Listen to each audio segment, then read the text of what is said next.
जय हिंद, जय भारत, नमस्कार। मैं सुनील वर्मा आपका स्वागत करता हूं रिजल्ट मित्रा के प्लेटफॉर्म पर। आप सभी को good morning, good morning, good morning. Please मुझे एक बार कंफर्म कर दीजिए, क्या मेरी आवाज आप तक पहुंच पा रही है? Good morning, good morning, good morning.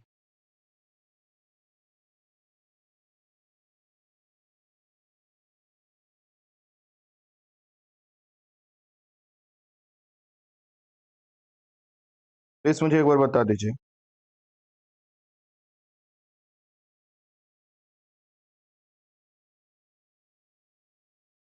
कैसे हैं आप लोग? कैसे हैं आप लोग?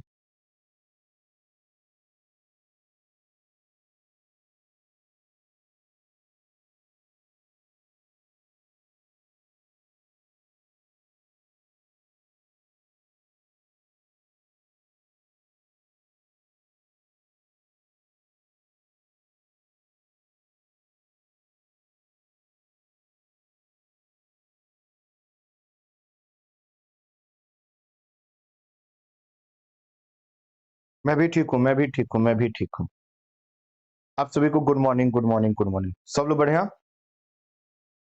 सब लोग बढ़िया? सब लोग आ गए? सब लोग good morning, good morning, good morning, good morning, good morning. आप सभी को गुड मॉर्निंग। अभी तक हमारी जर्नी में एक एनसीईआरटी कंप्लीट हुई है, दूसरी एनसीईआरटी को हम अगले 2 से 3 दिनों में कवर करेंगे। तेजी से हम एनसीईआरटी को कवर करते हुए आगे बढ़ेंगे, जिससे हमारी जर्नी आगे तेजी से आगे बढ़ सके।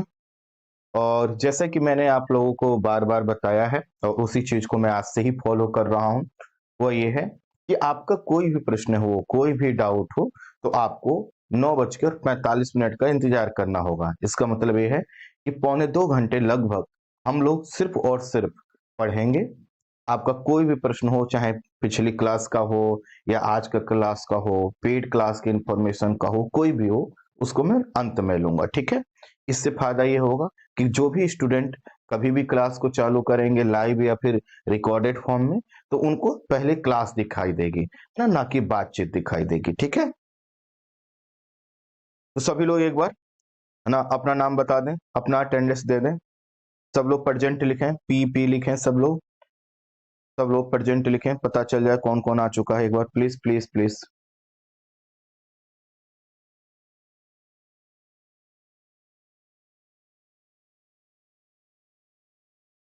Okay. Good morning, good morning, good morning, good morning. आप सभी को गुड मॉर्निंग, आप सभी को गुड मॉर्निंग, आप सभी को गुड मॉर्निंग। चले, तो सेशन को करते हैं स्टार्ट, ठीक है? आप सभी लोगों ने चाय कॉफी पी लिया होगा, और नहीं पिया है तो मम्मी पापा पिताजी किसी से बोल दीजिए, और नहीं तो मुझे देखिए, मैं भी चाय पीकर नहीं आया हूं, ठीक है? लेकिन अच्छे से मन से पढ़ेंगे, ठीक है? चल, अपनी जर्नी को स्टार्ट करते हैं। कल हम लोगों ने पर्यावरण को समझने का प्रयास किया था। जो कल मैंने समझाया था उसको मैं रिकैप कर दे रहा हूं, ताकि रिवीजन हो जाए। जैसे आज हम सब लोग देख रहे हैं कि हमारे चारों तरफ का जो वातावरण है वो बदल रहा है। क्या बदल रहा है? पहले इतने बजे, मतलब आज से अगर हम 50 साल पहले की बात करें, जो हमारे पिताजी जब छोटे रहे होंगे, आपके दादाजी जब काफी यंग रहे होंगे, उस समय काल की बात करें, तो जो हवाएं थी वो कुछ और ही थी। क्या थी हवाएं? हवाओं में एक ठंडक थी, हवाओं में ये जो है कि शुद्धता थी, कोई पोल्यूशन नहीं था, पानी साफ था, भोजन साफ था, सब कुछ अच्छा था, आदमी भी अच्छा था, मन भी उसका अच्छा था, ठीक है? मन भी अच्छा था। लेकिन क्या हुआ? बदला सब कुछ। जनसंख्या बढ़ी, लोगों की लालच बढ़ी। आज हम देख रहे हैं, हम जो भोजन खाते हैं वो भोजन शुद्ध थोड़ी है। हम लोग जो भी खा रहे हैं उसमें इतना ज्यादा मिलावट है, इतना ज्यादा यूरिया है, इतने तरह के जो है कि केमिकल है, कि हम सब खोखले होते चले जा रहे हैं। ठीक इसी तरह से खोखला सिर्फ शरीर नहीं हुआ है, मन भी हुआ है, दिल भी हुआ है।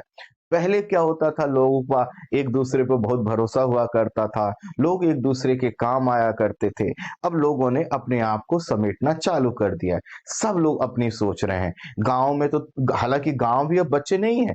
गांव में पहले जहां पर एक शादी होता था, एक विवाह होता था, कोई भी शोकाकुल की स्थिति होती थी, आप देखते थे वहां पर जो है हजारों लोग जुट जाते थे मदद करने के लिए। आजकल तो ऐसा होता है कि शादी हो भी जाती है और पड़ोसी को पता भी नहीं चलता। इसका मतलब है समाज बदल रहा है, ठीक है। मेरा पॉइंट है, समाज बदलने के साथ साथ इस जो हमारा समाज है, ये इस पृथ्वी पर है और इस पृथ्वी के इस स्थल मंडल पर है। इस स्थल मंडल को भी हम लोग बदल रहे हैं। हमने अपने जल मंडल को बदला है। पहले देखिए नदियां, अगर आप जो है कि डिस्कवरी ऑफ इंडिया पढ़ेंगे जवाहरलाल नेहरू जी की, तो गंगा नदी के विषय में लिखते हैं, क्योंकि वो प्रयागराज में रहते थे, इलाहाबाद में रहते, वो लिखते हैं कि यह इतनी चौड़ी है कि एक सिरे से दूसरा सिरा नहीं देखा जा सकता। लेकिन आज वही संगम पर जाएंगे तो गंगा नदी की चौड़ाई बस उतनी ही है जैसे कि एक नहर की हुआ करती थी। हालांकि जुलाई और अगस्त में उसका आकार बढ़ जाता है, लेकिन नॉर्मल दिनों में वह काफी सीमित हो जाती है। तो हमने क्या किया, मिट्टी प्रदूषित किया, हमने जो है कि जल को प्रदूषित किया, वायु को प्रदूषित किया, और ये जो प्रदूषण है समय के साथ बढ़ता जाएगा।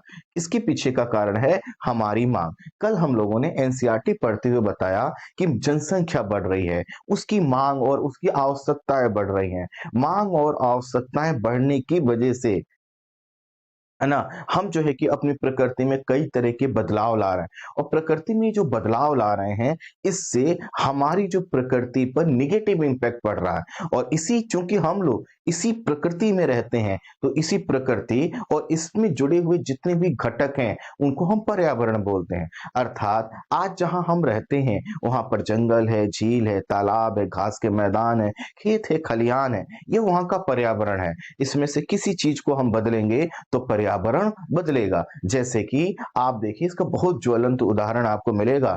आप कर्नाटका को देख लीजिए, आप चेन्नई को देख लीजिए। यहाँ पर पहले पानी की कोई कमी नहीं थी, लेकिन आज कंडीशन ये है कि 20 लीटर पानी के लिए भी एक जद्दोजहद करना पड़ता है, लोग आपस में लड़ जाते हैं। अभी चेन्नई की तो कंडीशन इतनी खराब हो चुकी है, बेंगलुरु की कंडीशन इतनी खराब हो चुकी है कि जो लोग सक्षम है अब उसको छोड़ रहे हैं। जबकि मैं आपको बता दूं, चेन्नई और बेंगलुरु कभी ऐसे शहर होते थे कि लोग दिल्ली मुंबई छोड़कर वहां पर जाकर सेटल हुए थे, लेकिन सब क्या हो चुका है, बर्बाद हो चुका है। इसका मतलब हमारा वातावरण, हमारा जो पर्यावरण है वो बदल रहा है। और कल एनसीईआरटी ने हमको बताया था कि भैया ये जो पर्यावरण बदल रहा है, ये ज्यादा ना बदल जाए, इसका ध्यान रखना होगा। सोचो, हवाओं की शुद्धता समाप्त हो गई, स्वच्छ जल समाप्त हो गया, मिट्टी में जो है कि हर जगह प्रदूषक तत्व है, तो क्या होगा, इंसान समाप्त हो जाएगा, इंसानी सभ्यता समाप्त हो जाएगी। ठीक है, कल तक की चीजों को हम लोगों ने रिकैप कर लिया। ठीक है, हम आगे बढ़ते हैं और सेकेंड चैप्टर पर को स्टार्ट करते हैं। आप में से जो लोग नए हैं, मैं आपसे रिक्वेस्ट करूंगा कि आप लोग इस एनसीईआरटी बैच का पहला क्लास जरूर देख लीजिएगा। उसमें मैंने ये बताया है कि हम एनसीईआरटी कैसे पढ़ेंगे, नोट्स कैसे बनाएंगे, आप क्लास में आकर क्या करेंगे, कैसे आगे बढ़ेंगे, सभी चीजें बताया है। तो जो लोग नए होंगे उनको पता ही नहीं चलेगा मैंने क्या बोल दिया, क्यों बोला, है ना। तो इसलिए प्लीज पहली क्लास को देख लीजिएगा। हम आ जाते हैं अपने सेकेंड चैप्टर पर। ठीक है, हमारी क्लास 7 के एनसीईआरटी का सेकेंड चैप्टर। ठीक है, क्लियर, सब लोग बता दीजिए। मिलो सर, मेरे में नोटिफिकेशन नहीं है। देखो बच्चों, सबको नोटिफिकेशन जाता है, और ऐसा नहीं है कि आपसे किसी की दुश्मनी तो बिल्कुल भी नहीं है, ऐप वालों की तो बिल्कुल दुश्मनी नहीं है। तो नहीं गया होगा, कई बार जो है कि टेक्निकल चीजें नहीं हो जाता है, लेकिन सबको गया था। तो उसमें कुछ नहीं करना ना, 8 बजने के बाद आप क्लास को स्टार्ट करके देख लिया कीजिए, है ना। एक दो बार रिफ्रेश करके पॉपअप उसका चेक कर लीजिए, एक बार कर देख लिया कीजिए। मैं एक 5 से 7 मिनट स्टार्टिंग के रिकैप में क्यों खर्च करता हूं, ताकि जो लोग नहीं आए हैं वो आ जाए, बाकी जो लेट करेगा वो जाने। हमारा सेकंड चैप्टर है, इसको डिकोड करते हैं। ठीक है, अब हम लोगों ने अपनी पृथ्वी को तो क्लास 6 में ही समझ लिया था ना, हमारी पृथ्वी को। अब ये है कि हमारी पृथ्वी के अंदर अब हम इसको क्लास सेवंथ के स्टूडेंट के हिसाब से इसको डिकोड करते हैं। जैसे हम लोगों से बताया जाता है कि जो हमारी पृथ्वी है ना, वह किसकी तरह है? एप्पल या सेब? डिकोड करना चालू कर रहे हैं हम लोग, है ना। एप्पल या सेब की तरह है। कुछ लोग कहते हैं कि यह नाशपाती की तरह है। कुछ लोग कहेंगे ये कौन सा फल होता है नहीं जान, ये सेब एप्पल तो सब लोग जानते होंगे ना। कुछ लोग ये कहते हैं कि यह जो खरबूज होता है ना, खरबूज। अब तरबूज और खरबूज में क्या अंतर होता है? जो तरबूज होता है उसका जो ऊपर वाला भाग होता है वो ग्रीन होता है, लाइनिंग होती है, बड़ा सा होता है, लाल निकलता है। और जो खरबूज होता है वो छोटा सा होता है। कुछ लोग कहते हैं तरबूज, हमारी जो पृथ्वी है खरबूज की तरह है। ठीक है। अब देखिए ये तो बताते हैं आकार, इनसे क्या पता चलता है हमारी पृथ्वी का आकार कैसा है, शेप कैसा है, ये पता चलता है। लेकिन हमें कोई ये क्यों नहीं बताता कि आखिर हमारी पृथ्वी अंदर से क्या ये खोखली है? नोट करना चालू कीजिए। क्या ये हमारी पृथ्वी खोखली है? क्या हमारी पृथ्वी एकदम, आप लोगों ने पहले वो देखा होगा, रबड़ की गेंद आती थी। तो रबड़ की गेंद की एक खासियत थी, वह क्या थी कि वह होती तो हल्की थी लेकिन अंदर भी रबड़ ही होता था। तो क्या यह जो है कि रबड़ की गेंद की तरह, गेंद की तरह या किसी अन्य चीज की तरह पूरी तरह से ठोस है? क्या ये पूरी तरह से ठोस है, या फिर यह फुटबॉल की तरह, या फिर यह फुटबॉल की तरह अंदर से खाली है? अंदर से खाली है, ये हमें सोचना है। तो ये हम सोचे कैसे? तो इसके लिए हम कुछ कल्पनाएं करते हैं। आप सब लोग जो है कि नाव पर बैठे होंगे, और नाव पर जब बैठे होंगे और नाव पानी में जब चलती है तो आपने देखा होगा हिलती डुलती हुई नाव बड़ी मस्त लगती है। जब ये फीलिंग आती, डर भी लगता है लुढ़क ना जाए, लेकिन फिर भी अगर आप पानी के ऊपर कभी बैठेंगे तो आपको पता चलेगा कि हाँ, हम हिल रहे हैं। इसका मतलब कुछ चीजों को समझिए। अगर हम मान लें कि हमारी पृथ्वी के अंदर पानी है, अब आप कहेंगे सर पानी क्यों मानोगे? अरे भाई, हम ट्यूबवेल से, हैंडपंप से पानी निकालते हैं कि नहीं? पानी के लिए हम क्या करते हैं? पानी निकलता है ट्यूबवेल से, हैंडपंप से, नल से, जो भी पानी हम भूमिगत पीते हैं पानी निकलता है ना। ठीक है। तो क्या हम मान लें पानी है, लेकिन अगर हम पानी मान लें तो दिक्कत ये है कभी हमें नाव वाली फीलिंग नहीं आती है कि नहीं। अच्छा, अगली कंडीशन ये भी हो सकती है कि हम मान लें कि पृथ्वी के अंदर बहुत सारा गला हुआ पदार्थ है। आप कहोगे सर गला हुआ पदार्थ क्यों कह रहे हो? क्योंकि हमने देखा है ज्वालामुखी की क्रिया होती है, और ज्वालामुखी क्रिया के कारण क्या होता है? गला हुआ पदार्थ निकलता है। अच्छा, आप कह सकते हो कि सर क्या पृथ्वी अंदर से गैसी है? हम गैस वाली कंडीशन क्यों ले रहे हैं? क्योंकि हमने देखा है कई बार पृथ्वी में ऐसे जो है कि तरंगे उड़ती हैं जिनसे भूकंप उत्पन्न होता है। तो आखिर हमारी पृथ्वी अंदर से कैसी है, यही समझने का प्रयास करना है। पृथ्वी अंदर से कैसी है इसको हम इसलिए समझें जिससे हम ये समझ पाए आखिर ये भूकंप क्यों आते हैं, आखिर यह ज्वालामुखी की क्रिया क्यों होती है, आखिर ये खनिज किसी स्थान विशेष पर कैसे पाए जाते हैं। ये सब क्या है? पृथ्वी के अंदर का मामला है कि नहीं? ये सब पृथ्वी के अंदर के मामला है कि नहीं? भूकंप क्या हम लाते हैं क्या, या जबरदस्ती चलो पृथ्वी को ठेलते हैं, है ना, भूकंप आ जाए? ज्वालामुखी हम लाते नहीं। खनिज का जो निर्माण होता है वो पृथ्वी के अंदर से होता है। ठीक इसी तरह से जब हम पृथ्वी के अंदर से समझ लेंगे कि पृथ्वी अंदर से कैसी है, तो इससे हमें पता चलेगा कि आखिर हमारी पृथ्वी का स्थायित्व कैसा है, पृथ्वी का स्थायित्व कैसा है। क्या अगर गैसीय अवस्था में होगा, फुटबॉल की तरह होगा, तो आपको नहीं लगता कि किसी दिन कोई फुटबॉल में छेद करेगा और पृथ्वी क्या हो जाएगी? चिपक जाएगी। नॉर्थ पोल साउथ पोल से मिल गया, सोचो, है ना, किसी ने गैस ही निकाल दे, हम लोग बड़े खुश थे, अरे हमने इतना बड़ा जमीन ले लिया है, हमने इतना बड़ा घर ले लिया है, हमारे पास इतनी गाड़ी है, कोई आए और हमारे फुटबॉल में छेद कर दे, फुटबॉल की हवा निकल गई। सोचो, फुटबॉल की हवा निकल गई और हम अपने अपना जमीन और गाड़ी को लेके घूम रहे हैं।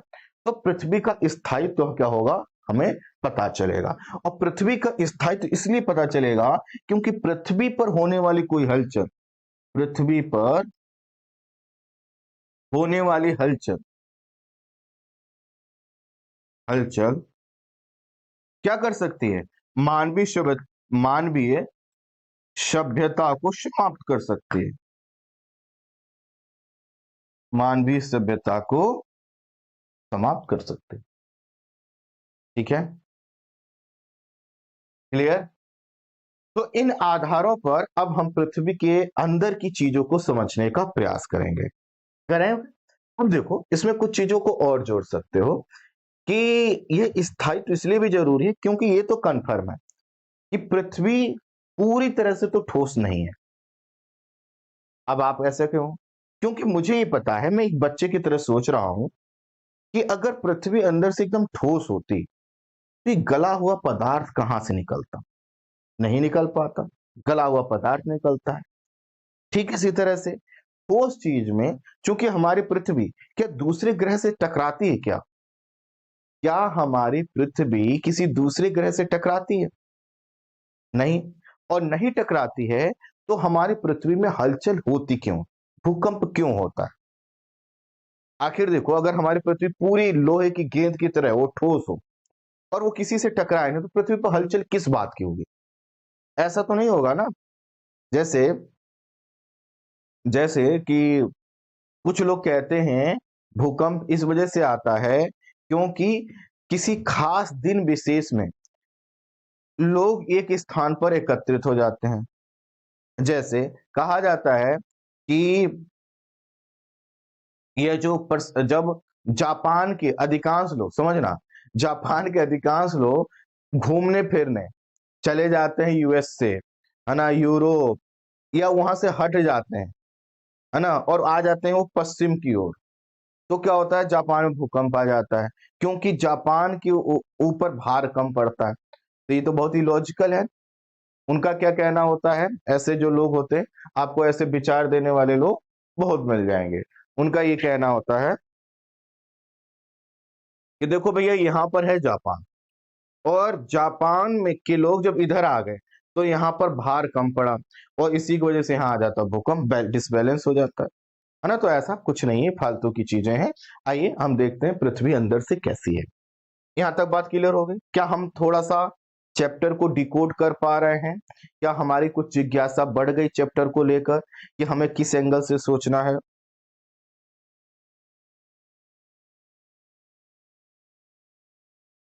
यहाँ तक बात क्लियर हो गई, यहाँ तक बात क्लियर हो गई। देखो, मैं जितना बता रहा हूं उतना सुनते चलो, जब क्लास खत्म हो जाएगी कोई डाउट नहीं रहेगा। आपकी उनकी कसम, आपके उनकी की कसम, सही बता रहे हैं, देख लेना। हाँ, अभी क्या है, मैं बता कुछ रहा हूं, है ना, और आपका दिमाग कहीं और जो है कि है, या कुछ और सोच रहा है, तो देखो भाई, उसका तो कोई समाधान है नहीं, है ना। टॉपिक क्लियर होगा, ये मेरी गारंटी है, लेकिन थोड़ा समय लगेगा ना। अभी तो मैं इसको डिकोड कर रहा था, आपके अंदर जिज्ञासा पैदा करने का प्रयास कर रहा था। एक बच्चा नाराज हो गया, है ना, उसने कहा कि सर हम जो है कि एनसीईआरटी बैच कैंसिल करना चाहते हैं। हमने कहा क्या हो गया बच्चे, समझ में नहीं आया। कह रहे नहीं, वो सब तो ठीक है, समझ में आता है, आप जो बोलते रहते हैं उनकी कसम उनकी कसम, आपको पता है उन्हीं के लिए मैंने एडमिशन लिया है। मैंने कहा उन्हीं के लिए, लेकिन मैंने सेलेक्ट तो तुम हो गए, तो मैं उन्हीं के लिए सेलेक्ट होना चाहता हूँ ना। तो मैंने कहा अच्छा, ऐसी बात है, तो ये बात उनके लिए नहीं है, ठीक है, ये वो उन भैया के लिए नहीं है, ठीक है। आइए, हमारी पृथ्वी एक गतिशील ग्रह ग्रह प्लेनेट है। इसके अंदर एवं बाहर निरंतर परिवर्तन होता रहता है। अब यहाँ पर एक शब्द जो है, इसके अंदर एवं बाहर परिवर्तन होता रहता है, तो इस चीज को नोट कीजिएगा, इस चीज को आप सबको नोट करना चाहिए कि इसके अंदर और बाहर परिवर्तन होता है। तो क्या करना है, कैसे नोट्स बनाना है, मेरे पास देखो जगह यहाँ पर, इधर लिख लेता हूँ, मेरे पास जगह कम है, तो मैंने लिखा पृथ्वी, और इस फिर ऐसे डेस लगाइए, अंदर और बाहर, अंदर और बाहर परिवर्तन, ठीक है, अंदर और परिवर्तन होता रहता है, होता रहता है। चलिए एक सेकंड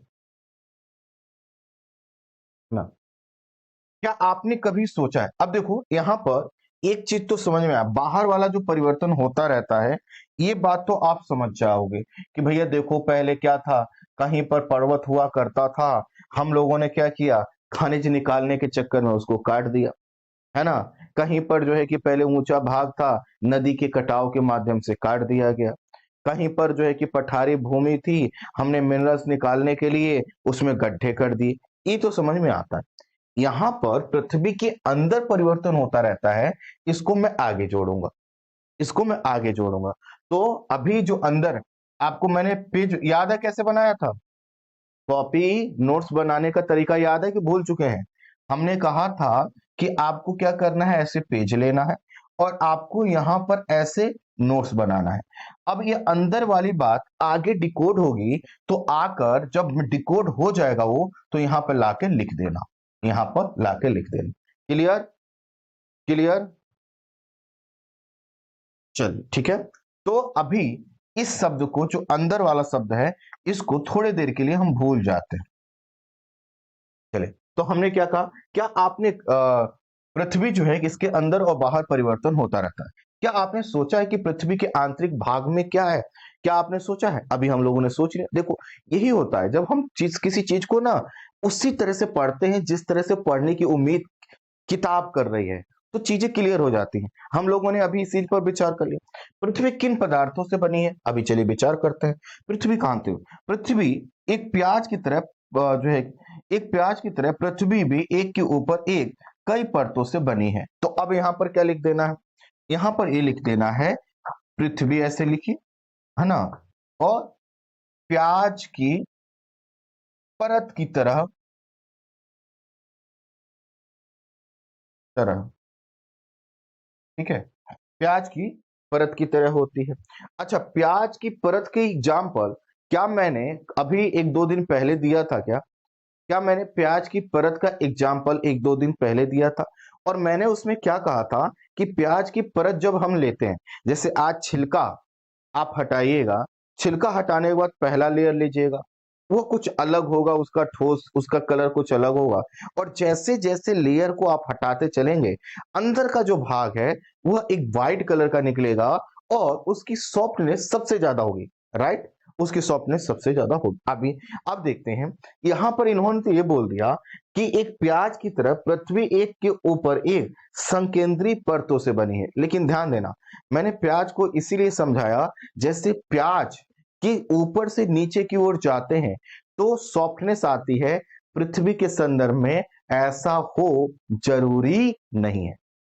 इसलिए हम कभी भी पृथ्वी को यह नहीं कहेंगे कि वह प्याज की तरह बनी है, क्योंकि उससे मीनिंग ये निकल जाएगी कि ठीक है, प्याज की ऊपरी परत की विशेषता और जो है कि आंतरिक परत में जो परत है उसकी विशेषता में बहुत अंतर है, और ऊपर वाला भाग ज्यादा सॉलिड है और अंदर वाला जो भाग है मुलायम है। हमें नहीं पता ना अभी मुलायम है कि ठोस है, तो आप ये देखेंगे, प्याज की परत की तरह लिख लो, ठीक है। पृथ्वी की सतह की सबसे ऊपरी परत को परपटी कहते हैं। एक सेकंड दीजिएगा,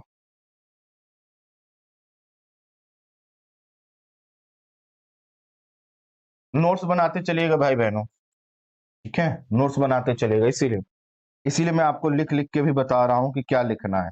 हालांकि अब तो मैं देखो, आपके अंदर इतना क्षमता हो जाना चाहिए, इतना आपका अप्रोच विकसित हो जाना चाहिए, मैं ये बताऊं कि ऐसे लिख लेना है, तो आप लिखने लगो। आप मेरे लिखने का इंतजार मत करो, मैं बोलूं कि आपको लिखना है तो आप खुद जो है कि लिखने लगो।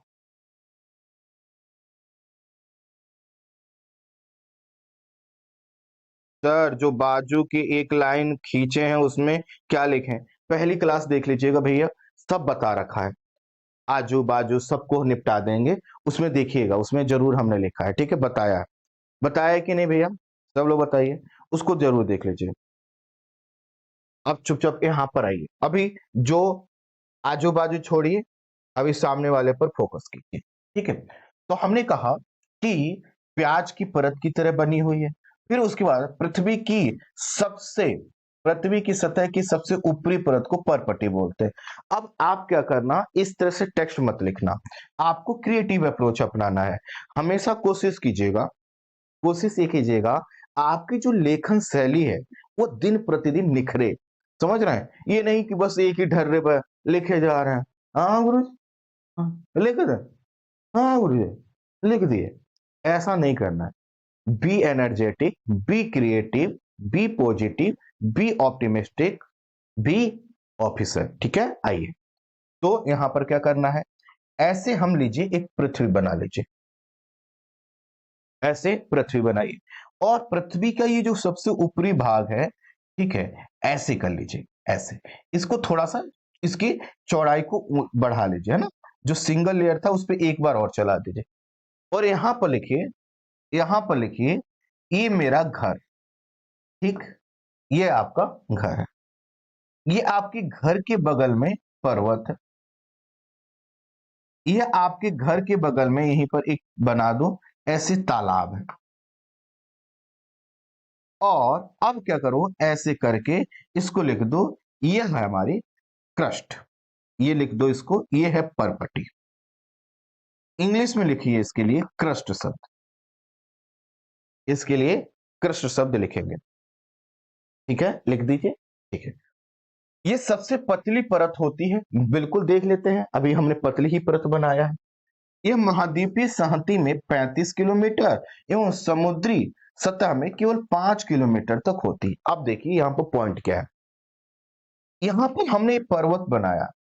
क्या आप सब लोगों ने तराजू देखा है? तराजू देखा है? यस छोड़, तराजू छोड़ो, अच्छा सा एग्जांपल देते हैं। क्या आपने कुछ ऐसे भैया लोगों को देखा, बहुत मोटे, दीदी लोग को भी इतने मोटे कि ऐसा लगता है कि अगर ये यहाँ पर खड़े हो जाए तो जमीन कितनी नीचे चली जाए, देखा होगा आपने। अब मान लो एक जगह थोड़ा सा कीचड़ वाली जगह, थोड़ी सी दलदल वाली जगह, और उस दलदल वाली जगह में एक हमारे और आपके जैसा, नहीं मेरा नहीं, आपके जैसा एकदम फिट व्यक्ति वहां पर जाए। वो हो सकता है उसका पैर जो है कि घुटने तक नीचे जाए, घुटने तक वो अंदर घुस जाए, लेकिन उसी में अगर वह भैया और दीदी जो 2 क्रेन से या 2 जेसीबी से उठाकर लाए गए हैं, अगर उनको रखा जाए तो क्या होगा, वह ज्यादा नीचे तक चले जाएंगे कि नहीं नीचे तक चले जाएंगे? क्यों? क्योंकि उनको बैलेंस करना होगा, ठीक। अच्छा, आप लोग घर बनाते हो तो मान लो आपको सिंगल स्टोरी बिल्डिंग बनानी है, एक मंजिला मकान बनाना है। एक मंजिला मकान बनाने के लिए आप जो नींव डालोगे वह उसकी गहराई कुछ और होगी। लेकिन आप सही सही बताना, आपसे कोई कहे कि भैया 100 फ्लोर का बिल्डिंग बनाना है, 100 मंजिला इमारत, क्या आप नींव को नीचे से ले जाओगे कि नहीं? नीचे से।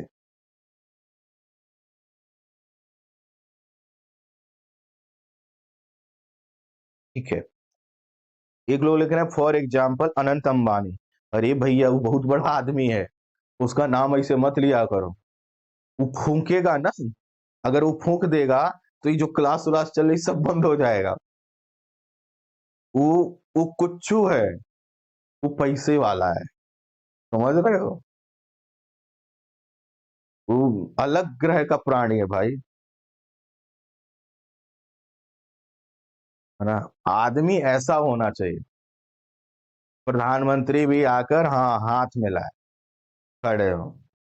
इसीलिए कहा जाता है कि टैलेंट कमाइए, टैलेंट आएगा तो पैसा आएगा, और टैलेंट और पैसा है तो देख लो दुनिया में सब कुछ है कि नहीं? सही बताइए।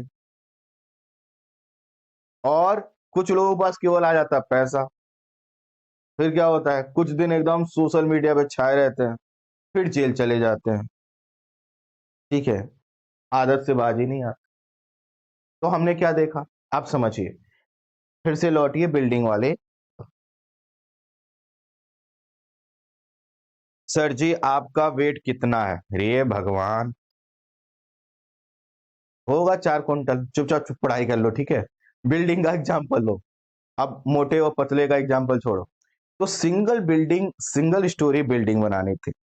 तो सिंगल बिल्डिंग स्टोरी के लिए जो नींव बनाएंगे एक मंजिला इमारत की, वो बहुत ज्यादा गहराई से नहीं बनाएंगे। लेकिन 100 मंजिला इमारत बनाएंगे तो उसकी नींव क्या होगी? गहरी होगी, ताकि वह स्थायी रूप से रह सके। अब इसी तरह से समझिए कि जो पर्वत हैं ये ऊपर उठे हुए हैं, तो क्या ये टंगे हुए हैं? क्या हवा में ऐसे ये रख दिए गए हैं क्या पर्वत? जैसे पर्वत का मतलब ये है, मान लो, क्या पर्वत ऐसे लाकर ऐसे रख दिए गए हैं क्या? ऐसे रख दिया गया है क्या? नहीं ना। ये पर्वत है तो इसका एक बड़ा हिस्सा नीचे होगा कि नहीं होगा? बड़ा हिस्सा इसका नीचे होगा, तभी तो ये रुका है। जैसे हम नाव देखते हैं, पानी का जहाज देखते हैं, तो ऊपर से आपको एक हिस्सा दिखाई देता है, लेकिन एक बात बताइए, क्या उसका एक बड़ा हिस्सा नीचे होता है कि नहीं होता है? आप आज एक बर्फ का टुकड़ा लेना, और बर्फ का बड़ा सा टुकड़ा लेना और बाल्टी में ले जाकर उसको डाल देना। अब देखना, बर्फ भले ही इतना बड़ा हो, लेकिन ऊपर दिखेगा इतना ही, बाकी पानी में चला जाएगा, ताकि वह अपने आप को स्थायी कर सके। क्या ये बात क्लियर हो गई? क्या ये बात क्लियर हो गई? ठीक है, चले। तो हमने क्या समझा? अब यहां पर यही बात लिखा हुआ है, यहाँ पर जो लाइन लिखनी है वो लिख लीजिए। देखो मेरी तो आर्ट बहुत अच्छी नहीं है, नहीं तो इसी में ये होता है, पर्वत है ना, पर्वत, तो इसकी जो रूट है, इसकी जो रूट है ना, या इसकी जो जड़ है, ये कह सकते थे हम 35 किलोमीटर गहराई तक होता है। वहीं पर यहां पर क्या करो, समुद्र बना दो। ये कहां तक होता है? यह सिर्फ 5 किलोमीटर तक होता है। लेकिन आप जो लोग ना बना पाए, जिनकी आर्ट्स जो है कि अच्छी ना हो, वो क्या करें, यहाँ पर देखिए, इसको मैं मिटा देता हूं, मेरे पास जगह नहीं है।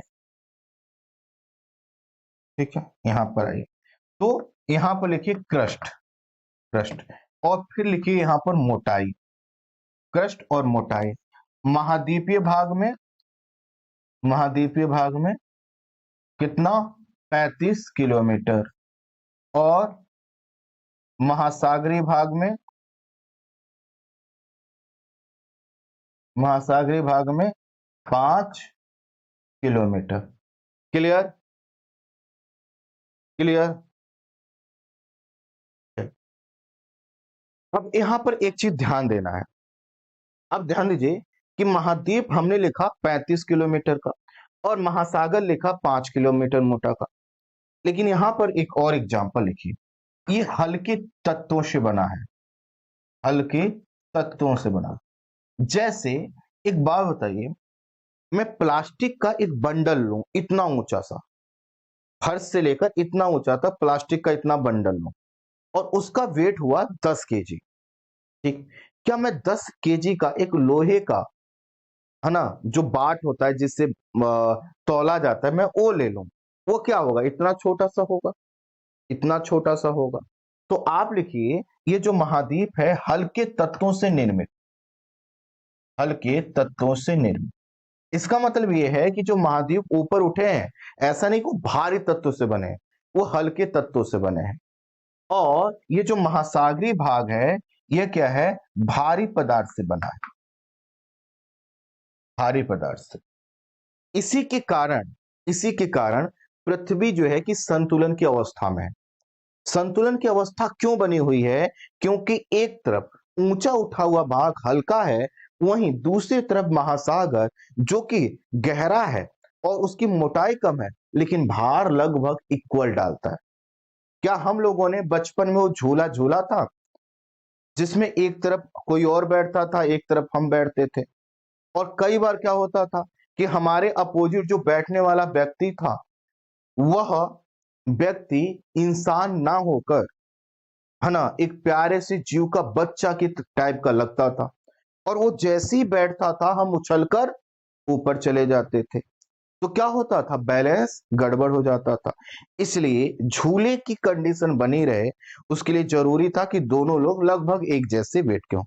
हमारी पृथ्वी भी संतुलन की अवस्था में रह सके, इसी के कारण जो ऊपर उठे हुए भाग हैं वो हल्के तत्वों से प्रकृति के द्वारा निर्मित किए गए हैं, और जो कम उठे हुए भाग हैं वो भारी तत्वों से बनाए गए हैं, जिससे पृथ्वी के अंदर मान लो एक ऐसी रेखा है जिसके ऊपर सभी चीजें क्या होती हैं, समान भार डालती हैं। तो यहाँ पर पर्वत है लेकिन इतना ऊंचा होते हुए भी हल्का है, और यहाँ पर कोई ऐसा उठा हुआ भाग है लेकिन वह क्या है, भारी है। क्या ये बात क्लियर हो पाया? क्लियर हो पाया? तो हमने कहा कि ये लिख लिया 5 किलोमीटर तक है। महाद्वीप संहति मुख्य रूप से सिलिका और एल्यूमिनियम। अब देखो, मैंने यहाँ पर लिखा था हल्के तत्वों से निर्मित, और उसके ऊपर मैंने एरो का निशान लगा के छोड़ दिया था। आप में से कुछ लोगों को लगा होगा कि गुरुजी जो याद करके आए थे वो भूल गए। नहीं, ऐसे नहीं भूलते, है ना। तो आप देखो, क्या आप भूल पाते हो? क्या अब क्लास 6 के एनसीईआरटी आप भूल पाओगे क्या? क्या क्लास 7 की एनसीईआरटी आप भूल पाओगे क्या? नहीं ना। तो अब देखो, ये क्या है, यह यहाँ पर लिख लो, यह हल्के तत्वों से निर्मित, और हल्का तत्व में सिलिका और एल्यूमिनियम लिख दो, और इसको शॉर्ट में सियाल लिख दो, सिलिका और एल्यूमिनियम।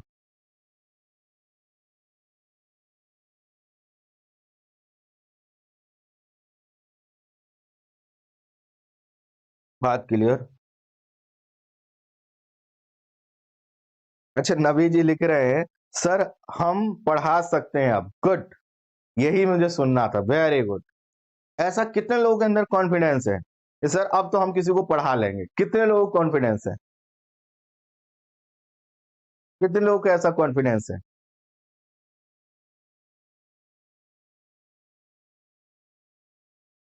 अच्छा, एक बात बताना, सही सी बताना, कहीं ऐसा तो नहीं तुम लोग भी एनसीईआरटी का बैच स्टार्ट करने वाले हो? 10 लोग मिलकर आओ, सुनील सर जो है कि 1200 रुपए में एनसीईआरटी पढ़ाते हैं, हम लोग जो है कि 120 रुपए में एनसीईआरटी पढ़ाएंगे। ऐसा कोई मेरे रोजगार पर संकट तो नहीं आने वाला ना? मैंने कोई गलती तो नहीं कर दी ना ऐसा कुछ करके? मान लो चला अपना ही जो है कि करियर खराब कर लिया।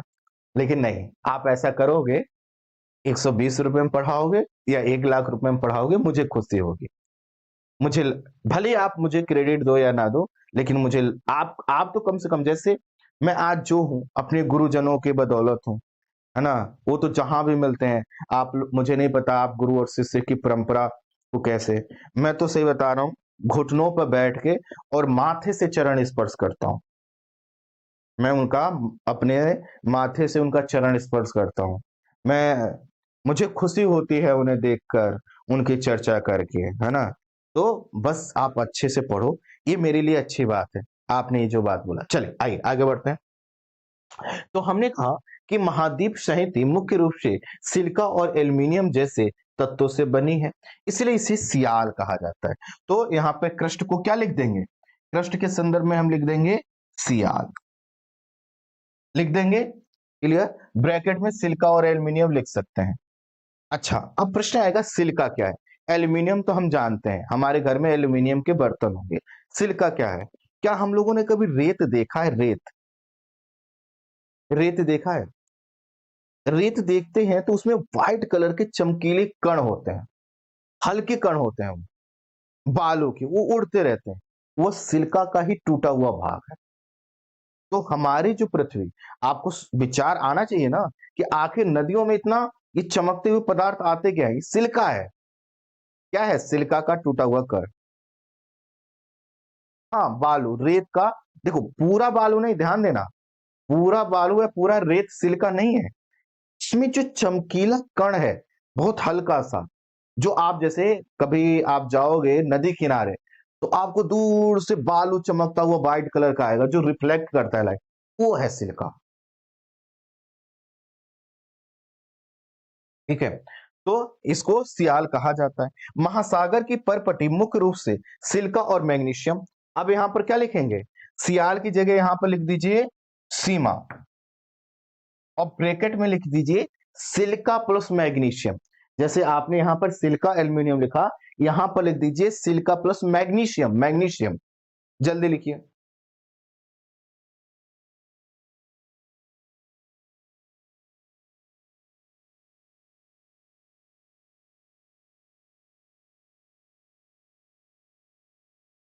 सर टीम मेंबर से कह के चाय मंगा लीजिए। तुम लोग बड़े ही बदमाश हो। तुम लोग को पढ़ने के अलावा सब कुछ दिमाग में चलता है।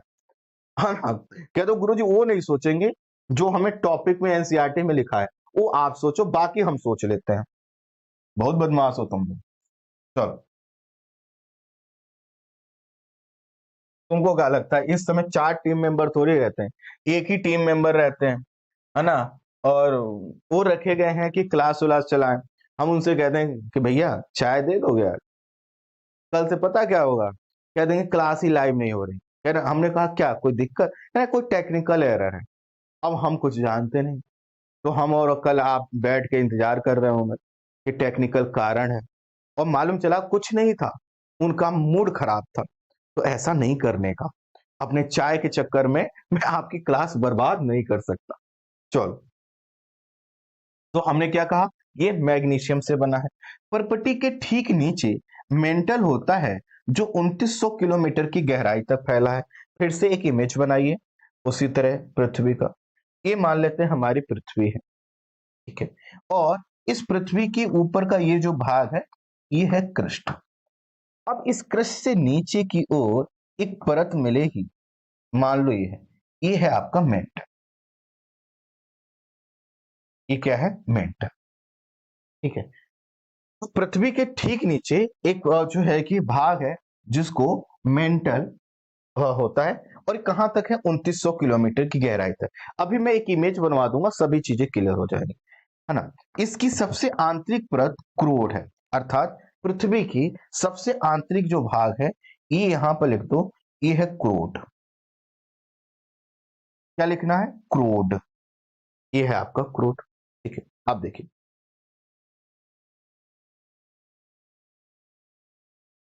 तो यहां पर देखिए कि महाद्वीपीय परपटी को दिखाया गया है। ये देखिए महाद्वीपीय परपटी इस गहराई तक है, अगर आप देख पा रहे होंगे, एक सेकंड दीजिए। ये देखिए महाद्वीपीय परपटी इस गहराई तक है, देख पा रहे हैं? जो महासागरीय परपटी है ना, वह इस गहराई तक आपको देखने को मिलेगी, और बाकी उसके नीचे का भाग है, ठीक है। यहां पर देखिए कोई इंफॉर्मेशन लिखी थी, एक बार देख लेते हैं।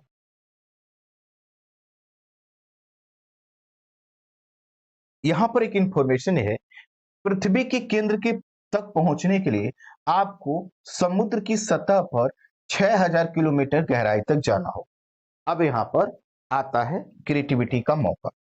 देखिए अब हम एक इमेज बनाते हैं और चीजें क्लियर कर लेते हैं। एक इमेज बना रहा हूं, सब लोग बना लीजिए अपने आप, सभी बात पूरी उसमें में क्लियर। और इमेज को बनाने के लिए मुझे चाहिए थोड़ा सा जगह, इधर मैं बना लेता हूं, ठीक है। इधर बना, ये हमारी पृथ्वी है, मान लेते हैं। अब पृथ्वी की इस भाग को हमने कहा क्रस्ट, पृथ्वी के इस भाग को हमने कहा मेंटल, और इस भाग को हमने कहा कोर। अब ध्यान दीजिए, क्या मैं इसका एक टुकड़ा काट कर निकाल सकता हूं? मान लो ये हमारे पास तरबूज है, हम लोग तरबूज लेने जाते हैं रेड कलर वाला, तो हम उससे कहते हैं भैया मीठा होगा? कहता काहे नहीं मीठा होगा, एकदम देखो लाल लाल है, काट के रखे हैं। तो आप कहते हो ये तो ये वाला काट के रखे हो, हमको ये वाला चाहिए। वो क्या करता है, वो कहता है अरे भैया लोगे ना? तो आप कहते हो हाँ जरूर लेंगे, तो कहा ठीक है रोको। वो क्या करता है, एक टुकड़ा ऐसे काट कर निकाल देता है, निकाल देता है कि नहीं, निकाल देता है, और आपको दे देता है। तो आप देख लेते अरे हाँ बहुत अच्छा है, फिर उसी टुकड़े को उसमें डाल देता है। अब मैंने भी अपनी पृथ्वी का एक टुकड़ा ऐसे काट कर निकाल दिया। ये जो टुकड़ा है मैंने यहां पर बड़े स्तर पर बना लिया, बना लिया, ठीक। अब मैं इसको लिख सकता हूं क्रस्ट, इसको लिख सकता हूं मेंटल, और इसको लिख सकता हूं मैं कोर, लिख सकता हूं, ठीक। अब यहां पर ये जो भाग है ये 0 किलोमीटर को दिखा रहा होगा, ये हमारा घर है, खेत है, खलियान है, 0 किलोमीटर। अच्छा, अब यह जो भाग है ये है 6300 70, कई जगहों पर 71 रहता है, ऐसे करो 6370 या 6371 किलोमीटर की गहराई। ठीक, अभी मैंने आपको बताया जो क्रस्ट है उसकी अधिकतम मोटाई कितनी बताई एनसीईआरटी ने, क्रस्ट की, वह बताई 35 किलोमीटर।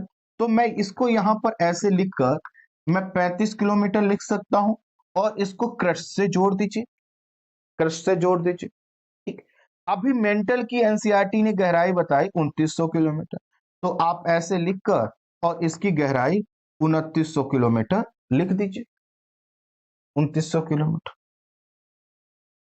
ठीक, यहां तक बात क्लियर हो गई। अब देखिए यहां पर एक इंफॉर्मेशन लिखी है कि विश्व की सबसे गहरी खान दक्षिण अफ्रीका में स्थित है तथा इसकी गहराई लगभग 4 किलोमीटर है। तेल की खोज में इंजीनियर 6000 किलोमीटर की गहराई तक पृथ्वी के अंदर जा चुके हैं।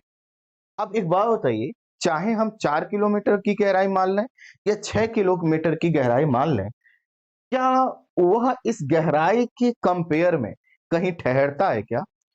हमें जाना है 6370 किलोमीटर की गहराई में, और हमने अभी जो गर्त किया है, जो गड्ढे खोदे हैं, वो किसी भी गड्ढे की गहराई 63 किलोमीटर भी नहीं है।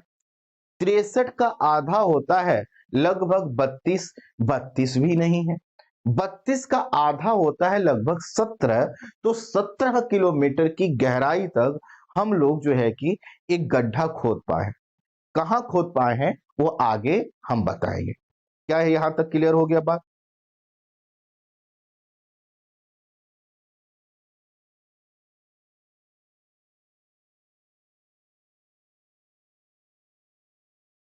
क्लियर, यहां तक क्लियर।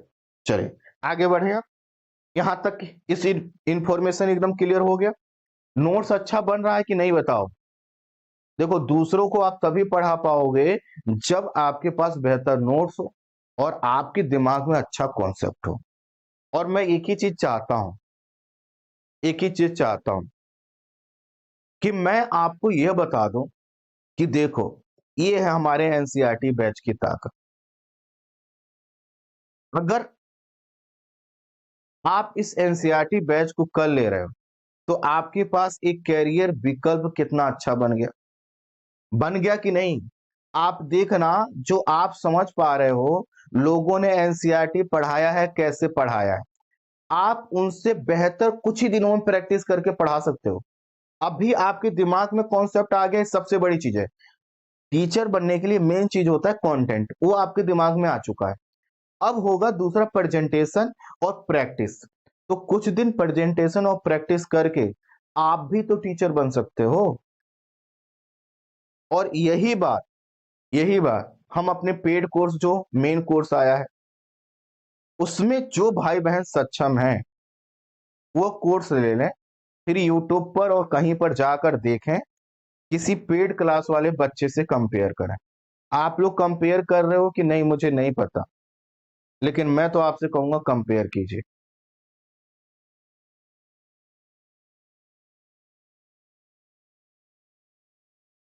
आस्था जी, बहुत बहुत धन्यवाद।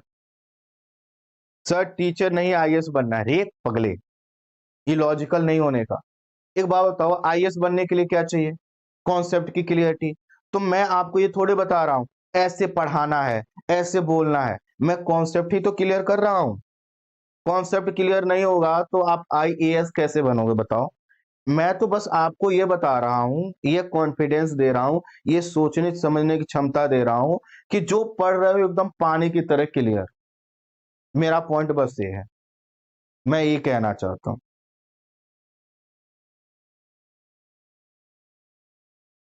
लास्ट में क्या लिखा है? एक कोर लिखा है, कोर, COR। इसको हिंदी में क्रोड बोलते हैं, क्रोड। ये देखो यहां पे लिखा तो था। ठीक, यहां तक क्लियर हो? आगे बढ़ते हैं अगले पेज पे।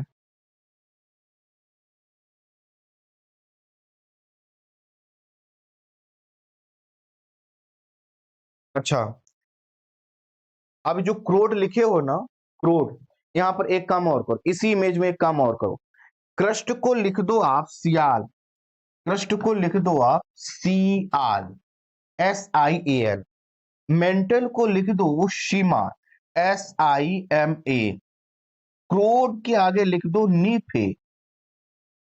निकिल और फेरस, क्या? निकिल और फेरस।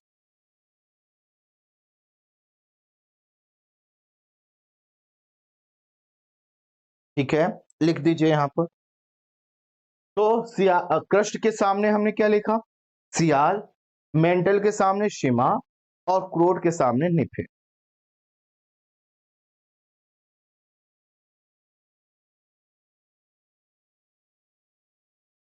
सर कोर्स का बेलर नहीं आ रहा है। सर कोर्स का बेलर मतलब, मैं समझ नहीं पाया बच्चे आपकी बात।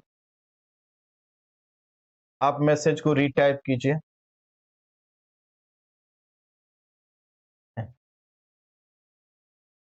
चलिए यहां पर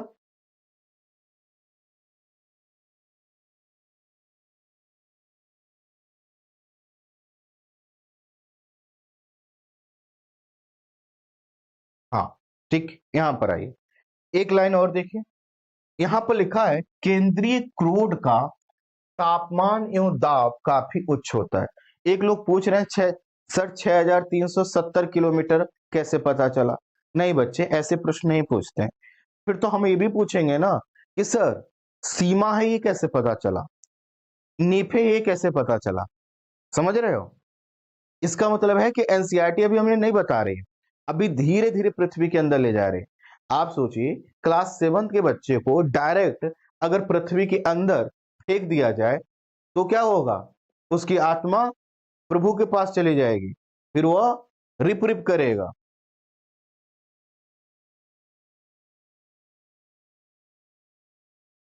ठीक है, जीएस की क्लास कब से होगी? 14 तारीख से होगी।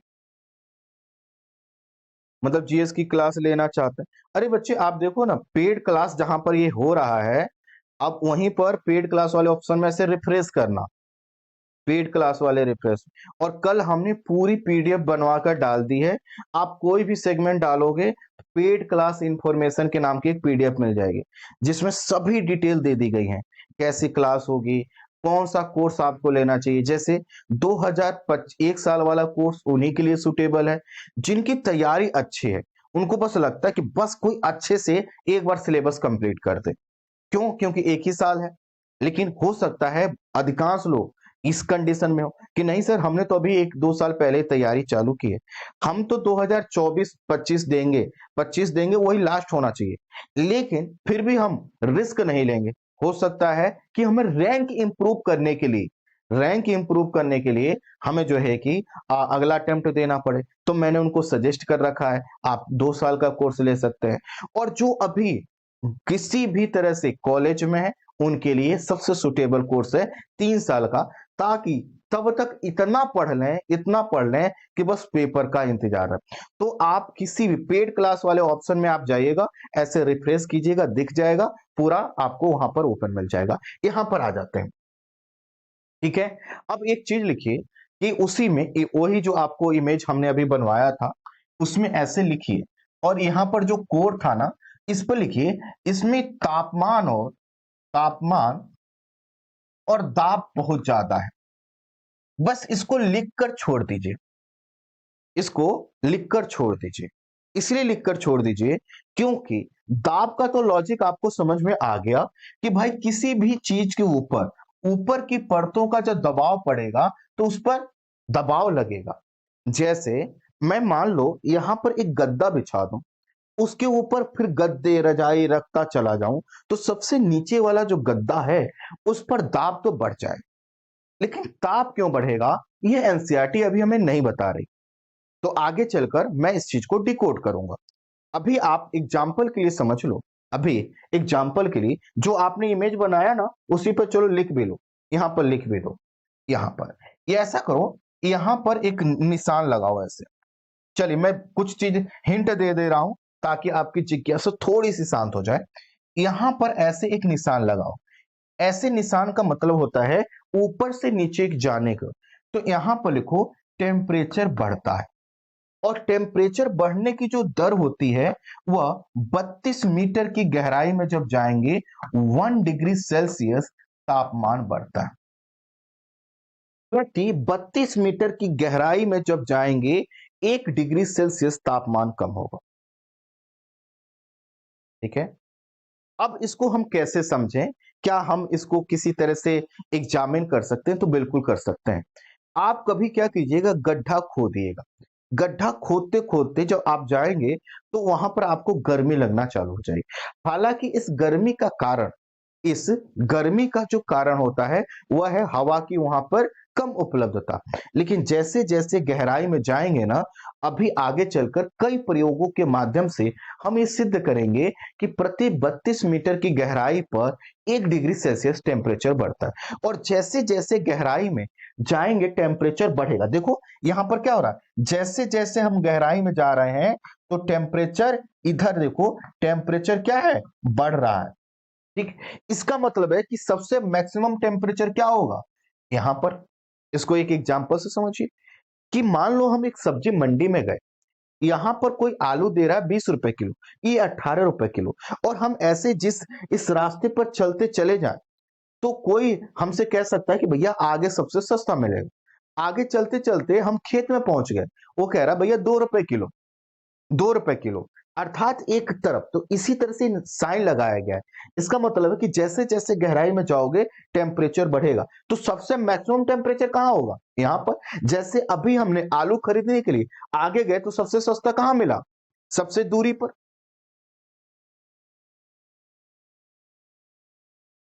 क्लियर?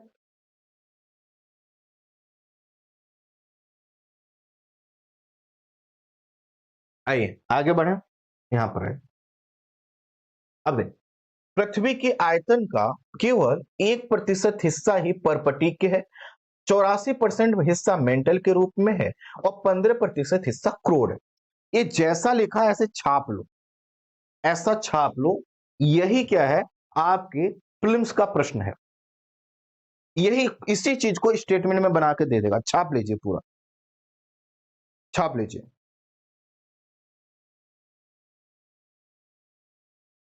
जल्दी छाप लीजिए,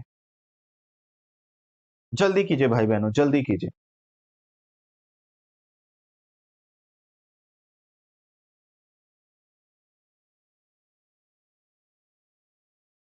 राहुल कह रहे हैं भैया जी आपने वर्ल्ड ज्योग्राफी, हाँ तो ज्योग्राफी है ना बच्चे, तो पढ़ाया तो है ही है, सब कुछ पढ़ाया है, पढ़ाया तो है।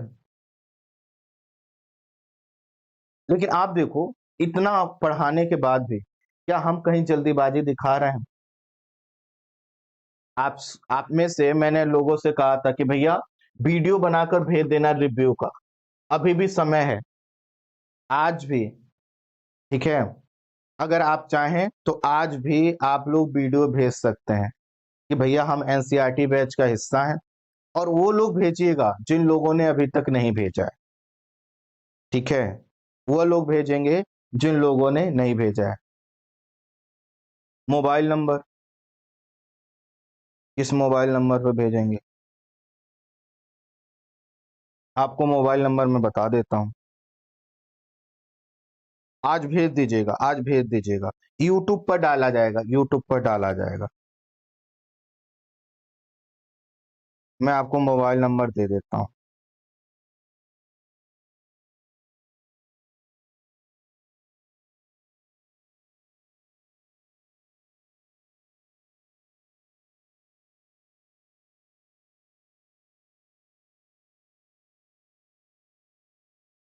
एक सेकंड देना भैया।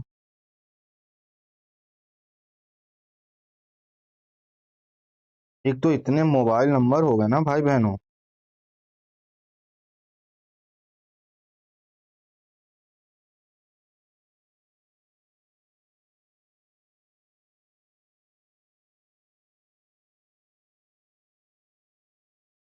9717984069।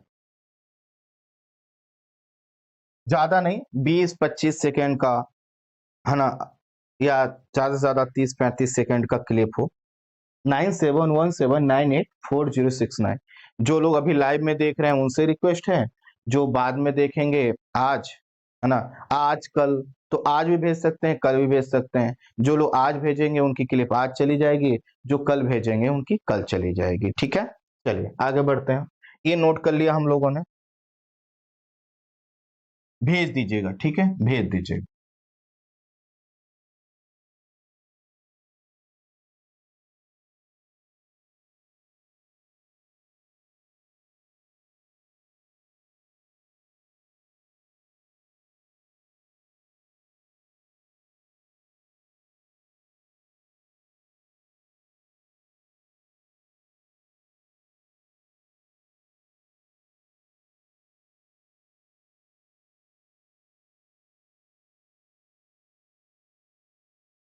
सर मैं वीडियो बना नहीं पाती, कुछ नहीं करना है वीडियो के लिए, ऐसे सामने मोबाइल रख लेना है और अपने विचार प्रकट कर देना है।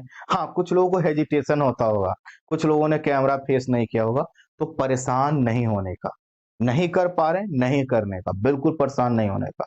ये ऐसा कोई काम नहीं है जिसको अलग हम टेंशन लेकर घूमें, हाय दैया यू कैसो होमवर्क मिल गो, इस चक्कर में नहीं पड़ना है, आगे आ जाइए। यहाँ तक बात क्लियर होगी भाई बहनों?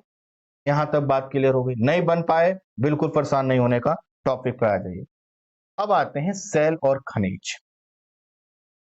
ठीक है, तो जो हमारा पृथ्वी है उसका जो ऊपरी भाग है वह ठोस है, इसी ठोस भाग को हम बोलते हैं सेल।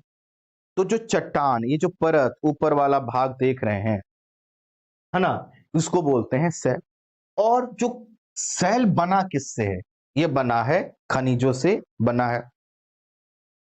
और खनिज क्या होते हैं? जैसे आप देखिए, कोई भी पत्थर, कोई भी चीज लेते हैं, कोई टुकड़ा लेते हैं, तो वह कई प्रकार के तत्वों से बना होता है ना। तो जो तत्व हैं, जो चट्टाने हैं, दरअसल वो किससे बनी होती हैं? खनिजों से बनी होती है। तो पृथ्वी की परपटी अनेक प्रकार की शैलों से बनी है। शैलों का मतलब चट्टानों से बनी है, तो शैल को आप चट्टान कह सकते हैं। अब इन शैलों को आप क्या कह सकते हैं कि आग्नेय शैल है। आग्नेय शैल किसको बोलते हैं? जो अग्नि से निर्मित है। जैसे कहीं पर आपने सुना होगा कि ज्वालामुखी की क्रिया हुई, और जब ज्वालामुखी की क्रिया हुई तो गला हुआ पदार्थ निकला। अब ये जो गला हुआ पदार्थ निकला, ये आपको नहीं लगता अग्नि जैसा इसमें तेज नहीं होता है? होता है कि नहीं? अग्नि ही तो होती है। अरे भैया, लावा का जो टेम्परेचर होता है वो 800-900 डिग्री सेल्सियस होता है। लोहा ले जाके डाल दो, गल के स्वाहा हो जाएगा। तो क्या है? अग्नि जैसी विशेषता आग्नेय से। ठीक है, एक होती है औषाधी से। औषाधी से, औषाधी क्या होता है? औसाद। जैसे आप कहते हो मैं औसाद में हूं, कभी मत जाना औसाद में। औसाद का मतलब व्यक्ति का मन नहीं काम कर रहा है, किसी काम का व्यक्ति नहीं बचा है।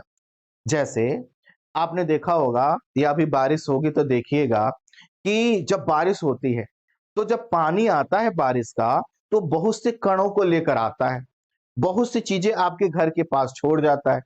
छोड़ जाता है कि नहीं? ये क्या है? अवसाद। नदियां जब आती हैं तो अपने रास्ते की जितनी चीजें होती हैं लेकर आपको दे देती हैं। ठीक इसी तरह से सागर का जल जो भी कूड़ा करकट, जो भी चट्टानों के भाग को तोड़ता है, वो एकत्रित कर देता है। इसको बोलते हैं अवसाद। और एक होता है कायांतरित। कायांतरित जैसे मैं ये मानकर चल रहा हूं कि इस एनसीईआरटी की वजह से आपका काया बदले या ना बदले, मन बदलेगा, सोच बदलेगा, पढ़ने का अप्रोच बदलेगा। तो कुछ रूपांतरण हुआ कि नहीं हुआ? बिल्कुल हुआ। तो यही इसी तरह से जब चट्टानों पर, है ना, जैसे हम आपके ऊपर दबाव डाल रहे हैं, है ना, आपको डांट रहे हैं, आपको प्यार से पढ़ा रहे हैं, आपको समझा रहे हैं, तो इसका इंपैक्ट आप पर पड़ रहा है। चट्टानों के संदर्भ में जब उन पर दबाव और ताप की क्रिया होती है तो उनका रूप बदल जाता है। जैसे यहां पर मैं प्लास्टिक का एक ऐसा मोटा सा भाग लूं और फिर उस पर क्या करूं, मैं 50 कुंटल का भार डाल दूं। अब बताओ, क्या इसका कायांतरण और रूपांतरण हो जाएगा कि नहीं हो जाएगा? बिल्कुल हो जाएगा। मेरे ऊपर ये बिल्डिंग आ जाए, नहीं, ये गलत एग्जाम्पल। ऐसा कैसे हो सकता है, ऐसे कैसे गिर जाएगा? ऐसे नहीं, ऐसा नहीं, ये तो गलत हो जाएगा ना। मालूम चला कि हमको खुरच कर उठाया जा रहा है, वो ज्यादा ही रूपांतरण और कायांतरण हो गया।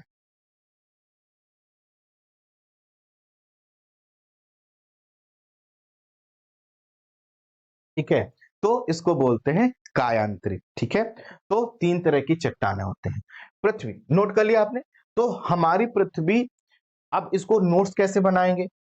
पृथ्वी, यहां पर लिख दीजिए, ऐसे लिखिए, पृथ्वी पर सेल, और पृथ्वी पर सेल ऐसे लिखकर और तीन सेल निकाल लीजिए, चट्टाने निकाल लीजिए। ठीक है, अच्छा, पृथ्वी की परपटी बनाने वाले खनिज पदार्थ किसी प्राकृतिक पिंड को शैल कहते हैं। सेल विभिन्न रंग, आकार और गठन की हो सकती है। क्या हम लोगों को चट्टाने, टुकड़े अलग अलग मिलते हैं? जैसे अगर हम कभी नदी के किनारे हरिद्वार, ऋषिकेश की ओर जाइएगा, कहीं भी पथरीले भाग पर जाइए, अलग अलग कलर के पत्थर मिलते हैं। अब आते एक ही पहाड़ से टूट कर है, लेकिन अलग अलग, क्योंकि उनका निर्माण अलग अलग तरीके से हुआ है। मुख्य रूप से सेल तीन प्रकार की होती हैं। देखो कैसे आगे बढ़ रहा है, इग्नियस अर्थात आग्नेय सेल, अवसादी सेल और कायांतरित सेल। ठीक है, क्लियर? यहां तक कुछ नहीं करना है, एक नोट्स बना लिया बस। ये द्रवित मैग्मा ठंडा होकर ठोस हो जाता है इस प्रकार। अब देखो यहां पर क्या करना है, मैग्मा या लावा से निर्मित, यहां पर लिख दो लावा से निर्मित।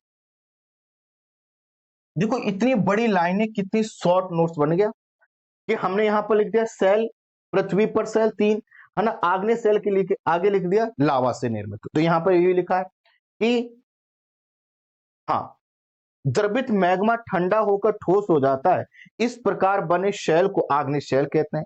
इन्हें प्राथमिक शैल भी कहते हैं। तो आग्नेय शैल को लिख दो, है ना, प्राथमिक शैल, ऐसे लिख दो प्राथमिक शैल, प्राथमिक शैल। ठीक, प्राथमिक शैल क्यों, अब ये भी समझ लीजिए। पृथ्वी प्रारंभ में क्या थी? हम लोग जब पढ़ते हैं कि पृथ्वी का निर्माण कैसे हुआ, तो पृथ्वी प्रारंभ में आग का गोला थी। आग का गोला, क्या ये लाइन आग का गोला, क्या ये लाइन हमने बचपन में से सुनी है कि पृथ्वी प्रारंभ में आग का गोला थी?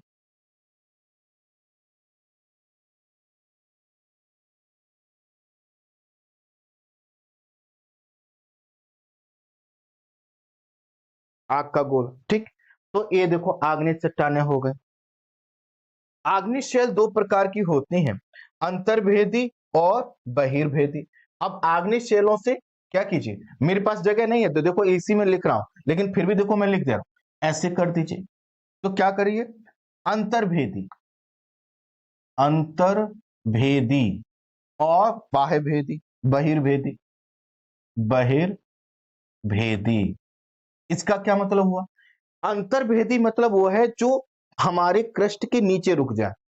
जैसे आप कई जगहों पर देखेंगे तो मिट्टी जब हम हटाते हैं, ऊपर की परत मिट्टी की चट्टान के हटाते हैं, तो नीचे ज्यादा कठोर चट्टानें मिलती हैं।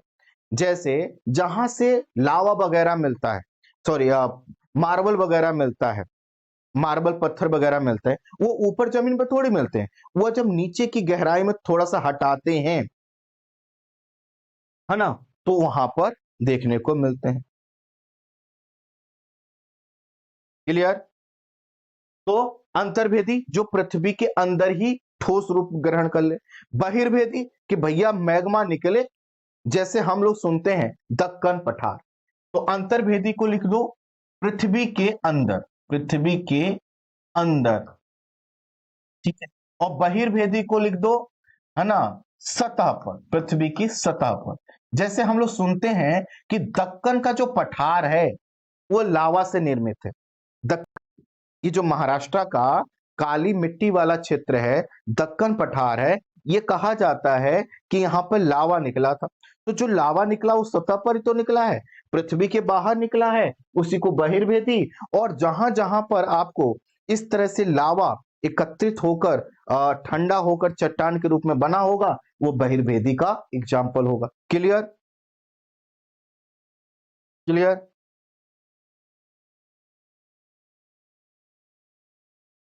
क्लियर?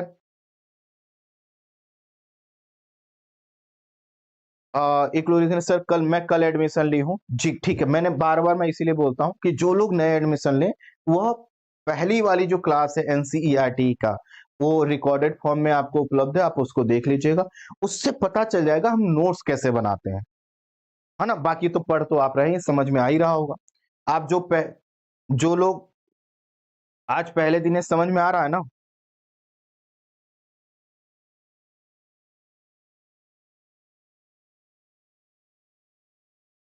2026 में देना है तो एटलीस्ट कम से कम 2 साल का लीजिएगा। दोबारा समझाओ सर। बाप रे, ये बाप रे। दोबारा समझाते हैं भैया, ठीक है। भैया का आदेश है, दोबारा समझाओ। 1 मिनट, मैं ऐसा करते हैं।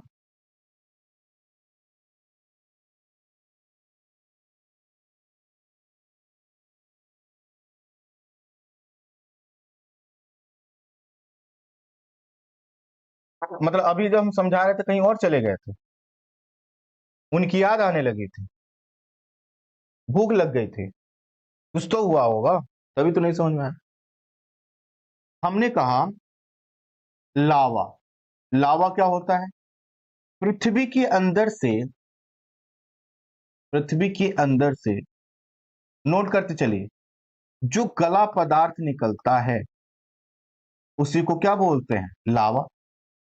और पृथ्वी के अंदर से जब गला हुआ पदार्थ बाहर आए तो इसको क्या बोलेंगे? लावा।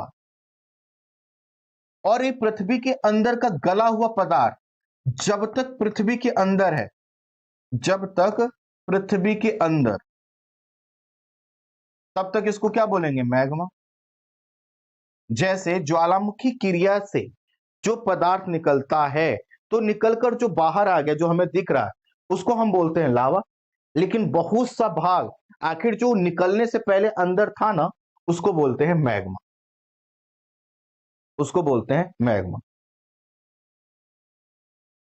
सर, साहिल जी कह रहे हैं पीडीएफ नहीं मिलेगा क्या? प्लीज प्लीज प्लीज, पहली वीडियो जरूर देखिएगा, उससे पता चलेगा हम पीडीएफ का खेल नहीं खेलते। आप पहला वीडियो, जितने लोग नए जुड़ रहे हैं, मैं सही बता रहा हूं, ये नहीं कि भैया चलो यहां से कर लेते हैं, क्या ही बचा हुआ, नहीं। पहला क्लास देखिए, पीडीएफ के चक्कर में मत पड़िए, जीवन बर्बाद हो जाएगा। ठीक है, नोट्स बनाइए, और कितना शानदार नोट्स बन रहा है अपने भाई बहनों से खुद पूछ सकते हैं। यहां पर क्लियर हो गया? अब समझिए, हमने कहा कि लावा, अब मान लो अभी जो लावा है ये निकलेगा, तो क्या है? गला हुआ पदार्थ है। जो गला हुआ पदार्थ क्या होगा? ठंडा होगा। अब जब ठंडा होगा तो इससे बनेगी आग्नेय, इससे बनेगी आग्नेय। क्यों? क्योंकि अग्नि जैसी कंडीशन है लावा की। अब ये जो आग्नेय शेल है, ये बाहर आ गया तो इसको बोलेंगे बहिर्भेदी। बहिर्भेदी,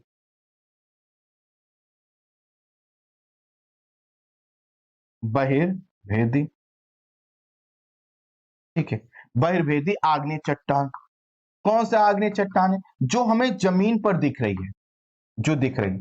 लेकिन एक बात बताओ, क्या जब मैग्मा निकलेगा तो पूरा मैग्मा बाहर आ जाए, जरूरी है क्या? जैसे आपने कुकर को सीटी देते हुए देखा होगा, उसके अंदर जब गैस बन जाती है तो वह धीरे धीरे क्या करता है ना, शु शु शु शु करता है, और फिर क्या करता है? गैस निकाल। लेकिन ऐसा तो नहीं होता ना कि पूरा गैस बाहर कर देता है, वह बस इतना जो उसके ऊपर दबाव पड़ा हुआ ही, बाकी कुछ गैस वो उसके पास रखता है, कुकर का जो आकार है उतना रखता है, इसीलिए दोबारा फिर से सीटी देता है।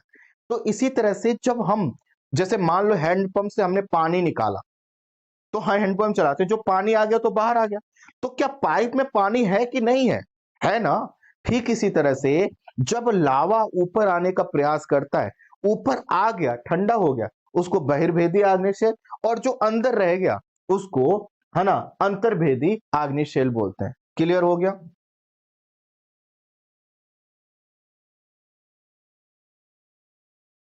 लेंगे, टेस्ट लेंगे बच्चे, पहले पढ़ लो, ले लेंगे।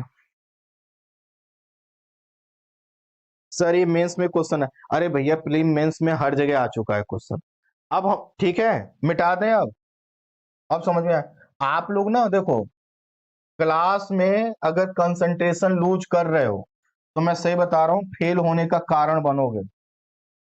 कोई क्लास में रह के मोबाइल, आप लोग क्या करते होगे, है ना, कुछ और करते रहोगे, टीवी देख लेते हैं, दोस्त से चैट कर लेते हैं, बात कर लेते हैं। कौन आपका कंसंट्रेशन लूज कैसे हो सकता है बच्चों, इतना कमजोर कैसे हो सकता है?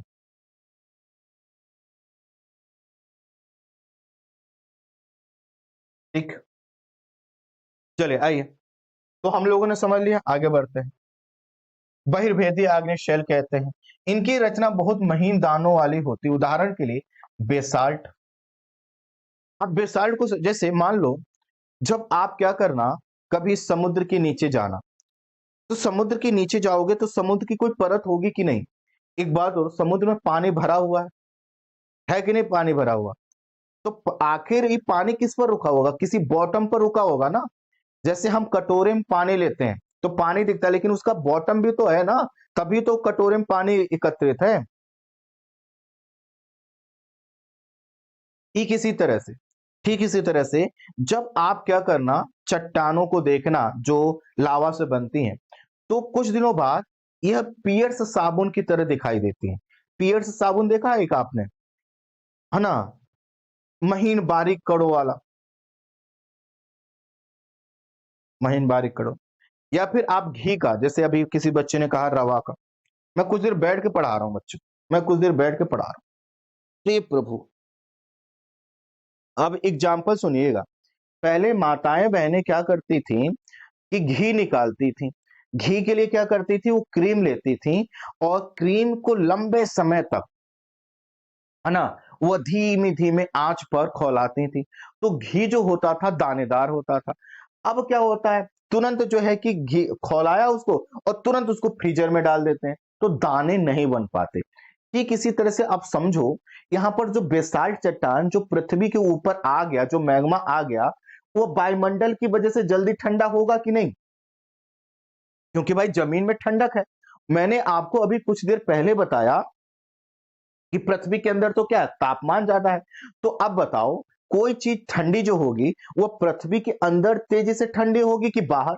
पृथ्वी के अंदर तो तापमान है, भट्ठी जैसी कंडीशन है, वहां तो जल्दी ठंडा नहीं होगा। और जब वहां पर ठंडा नहीं होगा तो उसमें क्या बनेंगे, रवे बनेंगे, कण बनेंगे। और वहीं दूसरी ओर जो चीज बाहर आ गई वो तेजी से ठंडी होगी, जैसे आप फ्रिज में कोई चीज रख देते हो तो उसमें रवे नहीं बनेंगे। तो वही लिखा है कि जो बहिर्भेदी चट्टानें होती हैं वह महीन दानों वाली होती हैं। जैसे पियर्स जो साबुन है उसमें दाने हैं, कण हैं, लेकिन बारीक हैं। जैसे आप कांच को लेते हो, कांच के कई गिलास आप देखोगे, तो कांच के कई गिलासों में आर से एक पार से दूसरे पार देख लेते हैं, क्यों? कण उसके छोटे छोटे। जब कण बड़े बड़े होते हैं तो वह उसकी जो क्लियरिटी है वो कम हो जाती है। ठीक है, दक्कन पठार बेसाल्ट सैलों से ही बना है। द्रवित मैग्मा कभी कभी भूपर्पटी के अंदर गहराई में ठंडा हो जाता है। इस प्रकार बने ठोस सैल को अंतर्भेदी, अभी समझाया था कि नहीं? मैं यहीं पर हूं भाई बहनों, देखो इधर बैठा हूं, ठीक है, इधर बैठा हूं। कुछ लोग कह रहे होंगे अच्छा गुरु जी, ठीक है, 1 मिनट दे दो बच्चों, बड़ा खड़े खड़े बड़ा काम करना पड़ता है, कोई बात नहीं। अंतर्भेदी आग्नेय शेल कहते हैं, धीरे धीरे ठंडा होने के कारण ये बड़े दानों का रूप ले लेते हैं। घी वाला एग्जाम्पल याद है, घी घी घी, ठीक, ले लेता है। ग्रेनाइट ऐसे ही सेल का उदाहरण है। लेई मशालों तथा दानों का चूर्ण बनाने के लिए जिन अपघर्षण पत्थरों का प्रयोग होता है वे ग्रेनाइट। अब देखो, लेई या मसालों तथा दानों का चूर्ण बनाने के लिए जो पत्थर लेते हैं ना, जिसमें मसाला पीसा जाता है, वो किसके एग्जाम्पल है? ग्रेनाइट के।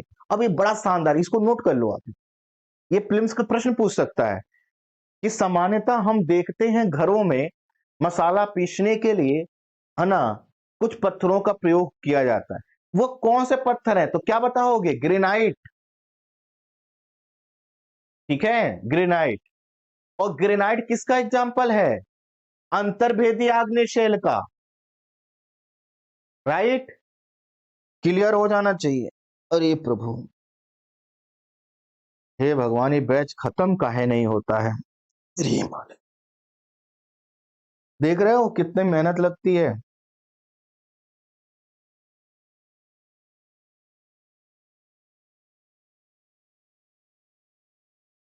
ठीक है, क्लियर। अब उसमें भी कुछ लोग कहते हैं इसे जल्दी खत्म कर दो। सोचो हमारे ऊपर क्या बीतती, हम तो यही चाह रहे हैं। कल 2 साल की फीस क्या होगी भैया, सब कुछ इंफॉर्मेशन पीडीएफ में दी गई है। आप किसी भी आइकन को खोलोगे ना, सब में पीडीएफ दी गई है। टेलीग्राम पर डाली गई है, पिन किया गया है, व्हाट्सएप चैनल पर डाला गया है, हर जगह डाला गया है। आप देख लीजिएगा, मिल जाएगा। 6999 फी है 2 साल की केवल। चलिए आगे बढ़े।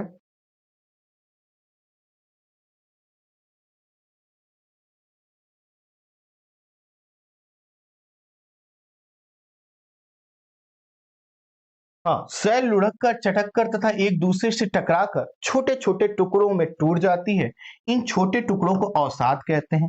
ये अवसाद हवा, जल आदि के द्वारा एक स्थान से दूसरे स्थान पर पहुंचाकर जमा कर दिए जाते हैं। अभी मैंने अवसादी चट्टान बताया था, देखो कुछ नहीं करना है। जब तक कोई नई चीज नहीं मिले तब तक कुछ नोट नहीं करना है। एक लोग कह रहे हैं फिर से बता दिए क्या लिखना है। ना, ये नहीं हो सकता ना बच्चे, ना। अभी मैंने 2 बार लिखकर बताया बच्चे। 2027-28 में दे रहा है, कम से कम 3 साल का कोर्स लीजिएगा बच्चे, प्लीज प्लीज प्लीज। ये देखो बहुत हो जाएगा। आप पीछे करके दोबारा देख लेना, नोट्स बना लेना। ऐसा जुल्म मत ढाया करो। अभी मैंने लिखा था बच्चे, देखो क्या कुछ नहीं लिखना है। लिखना है लावा से आग्नेय चट्टान, आग्नेय चट्टान। इसको 2 कैटेगरी में डालो, बहिर्भेदी, बहिर्भेदी और अंतर्भेदी। अंतर्भेदी था ना, हाँ, अंतर्भेदी। बहिर्भेदी मतलब जो बाहर आ गया, जैसे बेसाल्ट, ठीक है। महीन कण वाले महीन कण वाले चट्टान। आप लोग कितना मेहनत करवाते हो, आप लोगों को तरस नहीं आता बच्चों, मास्टर पर तरस नहीं आता आप लोगों को। हाय भैया। अंतर्भेदी है ना, तो इसको लिखना ग्रेनाइट। अंतर्भेदी मतलब जो अंदर ठंडा हो गया, ग्रेनाइट। और इसी ग्रेनाइट में लिख देना, है ना, मसाला पीसने वाला सिलवट्टा।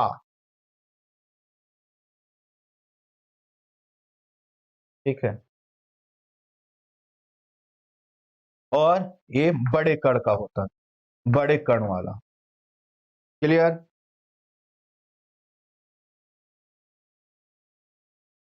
आए आगे बढ़े। ठीक है। और सादे में तो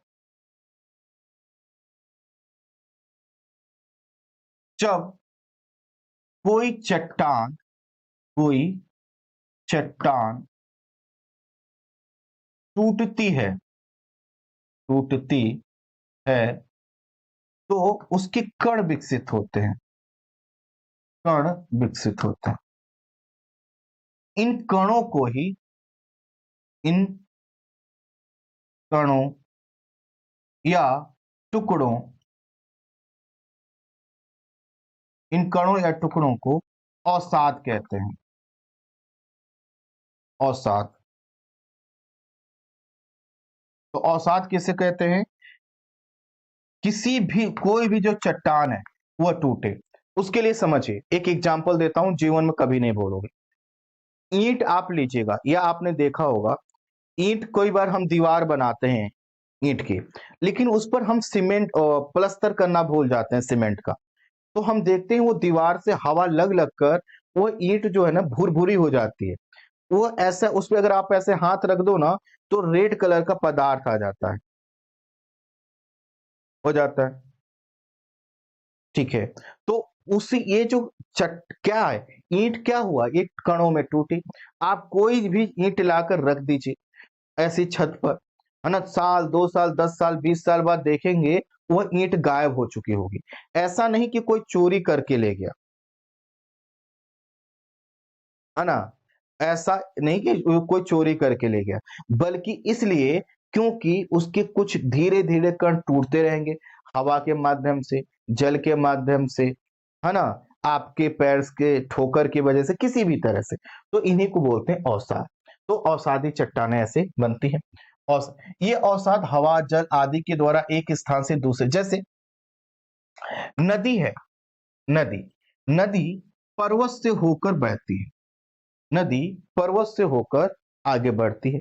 अब पर्वत को होकर आगे बढ़ती है तो ये पर्वत को काटने का प्रयास करती है, काटने या तोड़ने का प्रयास। और इसके जो कण हैं, यही क्या है? ये अवसाद कहलाते हैं। जैसे हम लोग जो गंगा या यमुना का मैदान, गंगा का जो मैदान देखते हैं, ये गंगा नदी के द्वारा लाए गए अवसाद से निर्मित हुआ है। गंगा नदी के द्वारा लाए गए अवसाद से निर्मित हुआ है, तो इसको हम क्या कहेंगे? ये अवसादी सेल का एग्जाम्पल। ठीक है, तो ये एक स्थान से दूसरे स्थान पर पहुंचाकर जमा कर दिए। ये अदृढ़ अवसाद दबकर, अदृढ़ मतलब बहुत कमजोर, कमजोर अवसाद दबकर कठोर होकर सेल की परत में बन जाते हैं। तो आपने देखा होगा कोई भी चीज, है ना, आप जो अभी हल्की सी लग रही है, जैसे मान लो कहीं से आप मिट्टी लाओ, मिट्टी लाओ आप, और मिट्टी अभी तो मुलायम है, कमजोर है, पानी मिला हुआ है। अब उस पर दबाव डाल दो आप और टेम्परेचर डाल दो, बताओ क्या वो कुछ समय ठोस हो जाएगी कि नहीं? हो जाएगी। ईंट कैसे बनती है? इसी तरह से तो बन जाती है। तो कोई भी अवसाद पर जब दबाव और तापमान पड़ेगा तो मजबूत हो जाएगी। तो यहाँ पर वही लिखा है कि अवसाद दबकर कठोर होकर सेल परत बनते हैं। इस प्रकार की सेलों को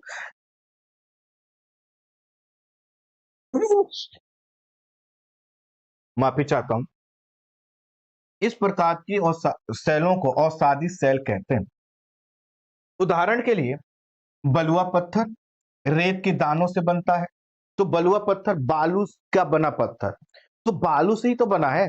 बलुआ पत्थर आपने देखा है बहुत सी जगहों पर, है ना, जैसे पत्थर की पटिया आती है, कुछ जगहों पर घर बनाया जाता है, कुछ जगहों पर फर्श पर बिछाने के लिए बनाया जाता है।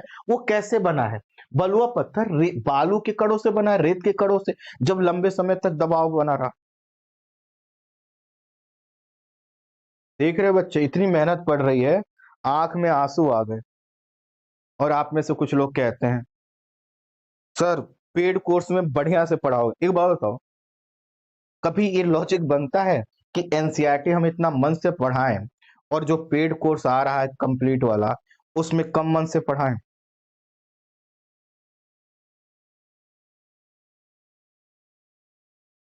लड़ाई मत कीजिए, आप लोग लड़ाई मत कीजिए। इन सेलों में पौधों, जानवरों एवं अन्य जो है कि जीवों के कण होते हैं। इसी के इनको बोलते हैं जीवाश्म। जैसे अगर कोई मिट्टी है, जैसे आपके पास घर के पास कोई गड्ढा है, समझिए, उसमें पानी जाकर भरता है ना? तो उस पानी के साथ कई पदार्थ जाते होंगे, आपके घर से निकला हुआ सब्जी, अन्न का कोई दाना, या कोई जीव उसमें मर गया, तो ये जीवों के अंश है ना, ये भी वहीं पर एकत्रित होते रहेंगे। तो यही आगे चलकर यही मिट्टी ठोस होकर सेल के रूप में कन्वर्ट हो जाएगी, तो आप बोलेंगे अवसादी सेल है। तो अवसादी सेलों में जीवाश्म पाए जाते हैं। जैसे कोई नदी में रहने वाला जीव मर गया, उसी में उसका अंश उसी में रह जाएगा ना, उसी अवसाद में रह जाएगा, उसी को जीवाश्म बोलते हैं। तो आप लिख सकते हो कि अवसादी सेलों में, है ना, यहां पर लिख लीजिए मेरे पास गंगा का मैदान, ये लिख लीजिए अवसादी सेल का एग्जाम्पल है। आप नीचे क्यों लिखिएगा, मेरे पास इधर जगह नहीं है। अवसादी सेल, है ना, और इसमें लिख दीजिए जीवाश्म पाए जाते, इसमें जीवाश्म मिलते हैं।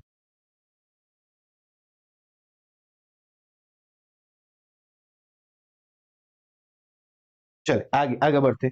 आग्नेय एवं अवसादी सेल, अभी सब बात करेंगे, अभी बात करेंगे, गुरु जय। आग्नेय एवं अवसादी सेल उच्च तापमान और दबाव के कारण कायांतरित शैलों में परिवर्तित हो सकती है। उदाहरण के लिए चिकनी मिट्टी, स्लेट एवं चूना पत्थर संगमरमर में क्या हो जाता है? परिवर्तित होता। तो कहीं पर चूना पत्थर हो, उसके ऊपर दबाव और तापमान डालेंगे तो रूप बदल लेगा। तो अब ध्यान दीजिए कैसे नोट्स बनाना है। इसको मैं मिटाता हूं यहाँ पर आप सब लोग जो लोग भी वीडियो भेजना चाहें आज कल में, नंबर मैंने अभी कुछ देर पहले बताया था, आप भेज दीजिएगा, है ना। 20 से 25 सेकंड का वीडियो हो, ज्यादा लंबा ना हो, कोशिश कीजिएगा। और कैसे बनाना है कि आवाज प्रॉपर आए, सामने आप देख रहे हो प्रॉपर आवाज आए, लाउडली थोड़ा सा, मतलब ऐसा नहीं कि सुन ही नहीं पा रहे हैं क्या बोला। अब देखिए, अब मान लेते हैं कोई आग्नेय शैल है या अवसादी सेल है, अवसादी सेल है, ऐसे कर लो। इन पर दबाव व तापमान बढ़ने पर इनका रूप परिवर्तित हो जाता है, इनका रूप परिवर्तित हो जाता है। इन्हें इन्हें कायांतरित कायांतरित या रूपांतरित चट्टान कहते हैं, लिख लीजिए।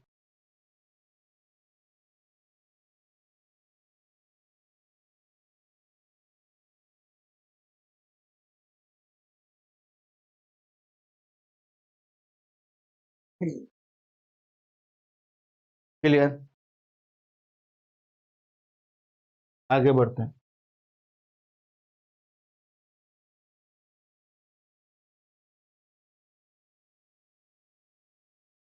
ठीक है, सेल हमारे लिए आगे सेल हमारे लिए बहुत उपयोगी हैं।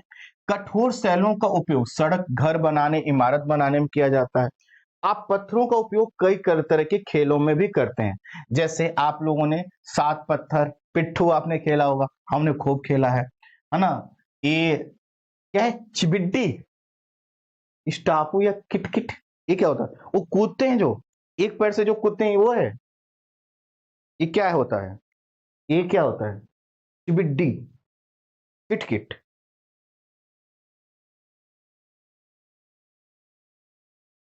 चल, 5 पत्थर, पता नहीं क्या क्या होता भाई। आप अपने दादा दादी, माता पिता, पड़ोसियों आदि से पूछकर कुछ अन्य खेलों की जानकारी प्राप्त करो।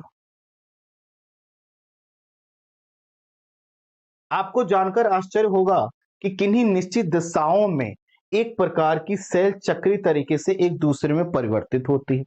एक सेल दूसरे सेल में परिवर्तित होने की इस प्रक्रिया को सेल चक्र बोलते हैं। तो अब आपको क्या है, सेल चक्र। सेल चक्र के लिए आप यह इमेज बना लीजिए। सेल चक्र के लिए आप क्या कीजिए, यह इमेज बनाइए। क्या देखिए, क्या है इमेज में? ये देखो, आग्नेय चट्टान, सबसे प्राथमिक चट्टान है ये आग्नेय चट्टान। ये थी आग्नेय चट्टान। आग्नेय चट्टान टूटी, देखो इसी के कण टूटे, अवसादी चट्टान चट्टान बनी। ठीक है, और यह जो अवसादी चट्टान है, जब इस पर क्या हुआ, दबाव पड़ा, एक कायांतरित चट्टान बन गई। कायांतरित चट्टान किसी तरह से पृथ्वी के अंदर चली जाएगी, यह मैग्मा में कन्वर्ट हो जाएगी। क्या हो जाएगी? मैग्मा में कन्वर्ट हो जाएगी। तो वही चीज यहां पर एरो के माध्यम से दिखाया गया, लिख लीजिए।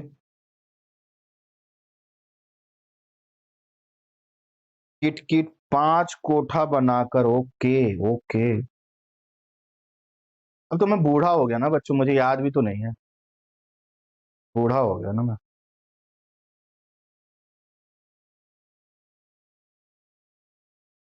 सेल चक्र बना लीजिए। आप जानते हैं कि द्रवित मैग्मा ठंडा होकर ठोस आग्नेय सेल बन जाता है। ये आग्नेय सेल छोटे छोटे टुकड़ों में टूटकर, है ना, स्थानांतरित होती है और अवसादी सेल का निर्माण होता है। और आग्नेय और अवसादी सेल कायांतरित सेल में परिवर्तित हो जाते हैं।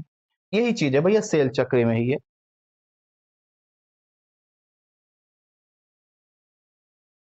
जैसे अभी देखो, ये प्रकृति का चक्र है। अभी आपको कोई पालता है, अभी आप पाले जाते हो, है कि नहीं? पाले जाते हो कि नहीं आप? पाले जाते हो आप।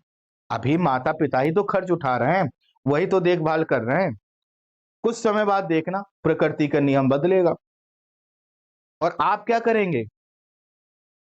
आप क्या करेंगे? आप बच्चों को पालेंगे।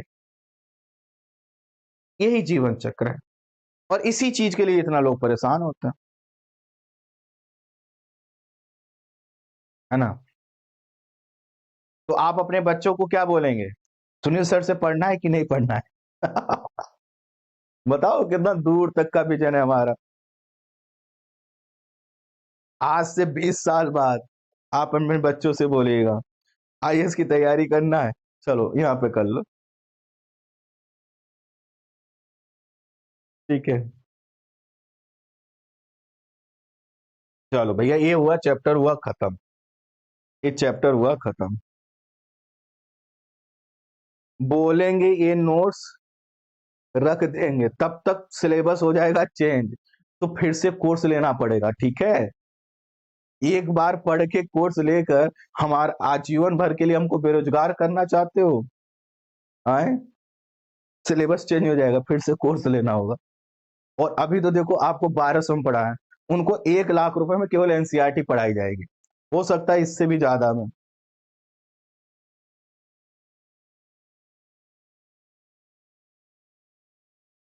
तब सर जी पढ़ाएंगे क्या? हाँ, काहे नहीं पढ़ाएंगे भाई, कुछ ना कुछ तो करते रहना होगा।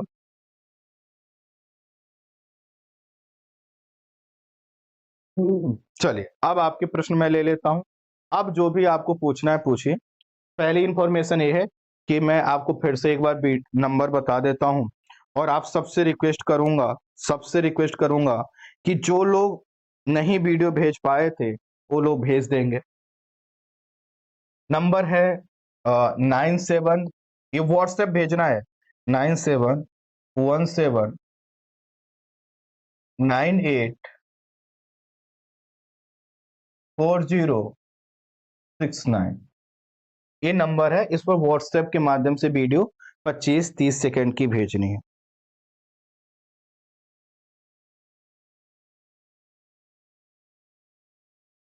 प्रश्न पूछ लीजिए आपके क्या क्या है। भैया इन चट्टानों की पहचान कैसे करते, कौन सी चट्टान आगे करेंगे बच्चे। आप देखो, वैसे एक चीज समझो कि दुनिया में कोई भी तत्व है उसकी एक रासायनिक विशेषता है। तो हम किसी भी पत्थर के टुकड़े को लेकर लैब में जाएंगे, बता देंगे कि भैया किन किन चीजों से बना है या क्या है। बहुत सी चट्टानों को आप देखकर भी बता सकते हो। आगे जब अवसादी चट्टानों को पढ़ेंगे तो पता चलेगा उनमें परतें हैं। तो बड़ा आसान है कि जिनमें परतें दिखाई दे जाएं, इसका मतलब अवसादी चट्टान है। जो बहुत ज्यादा कठोर हो, काले कलर की हो, समझ जाना आग्नेय चट्टान है, आंतरिक चट्टान है। जिसमें रवे हो तो समझ जाइएगा ग्रेनाइट चट्टाने हैं। जिसमें चट्टान कठोर हो लेकिन बड़ा पारदर्शी टाइप का हो, समझ जाइएगा बेसाल्ट है। आगे चलकर सब चीजें करेंगे। सर ऐप पर करंट का पीडीएफ कुछ दिन में ऐप पर डालना चालू करेंगे।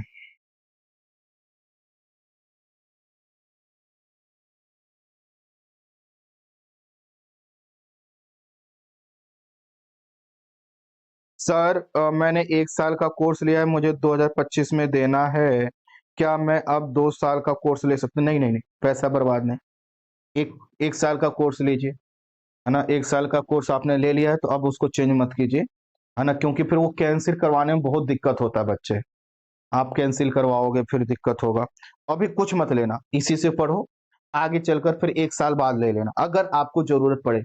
और मेरा जहां तक मानना है जरूरत नहीं पड़ेगी, है ना। अच्छे से मेहनत करो।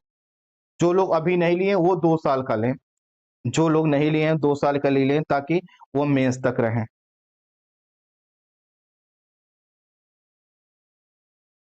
सर जी नाम नहीं बोलूंगे तो वीडियो में चलेगा, बिल्कुल चलेगा। सर मैं भी आईएएस बनने के लिए बोलते हैं उससे। 1 मिनट बच्चे, धीरे धीरे मैसेज भेजो ना, आप लोग इतना तेज बोलते हो।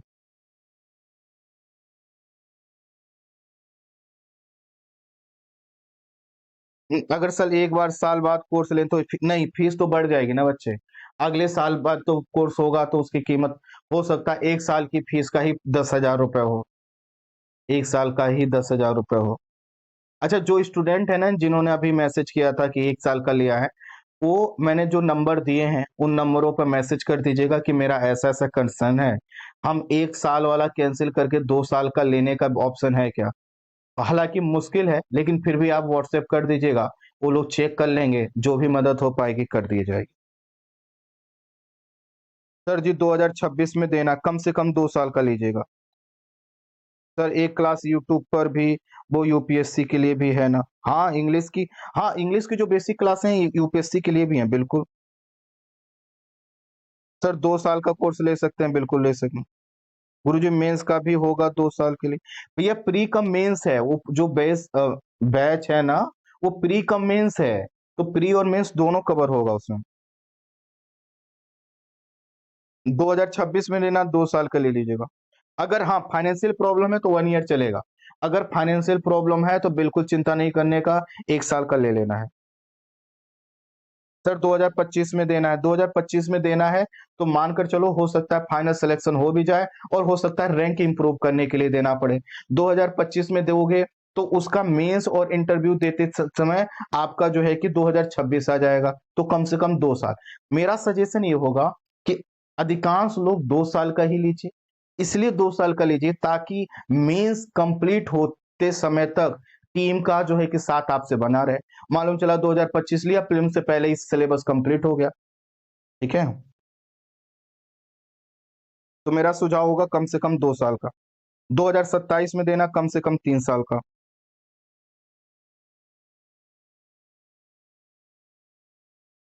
सर पॉलिटी क्लास यूट्यूब पर होगी, हाँ बिल्कुल होगी। जो पॉलिटी की क्लास चल रही है उसको फैक्ट के, जो अभी सर नए स्टार्ट किए हैं ना पॉलिटी का, वो फैक्चुअल इंफॉर्मेशन वहां से प्राप्त कर लो।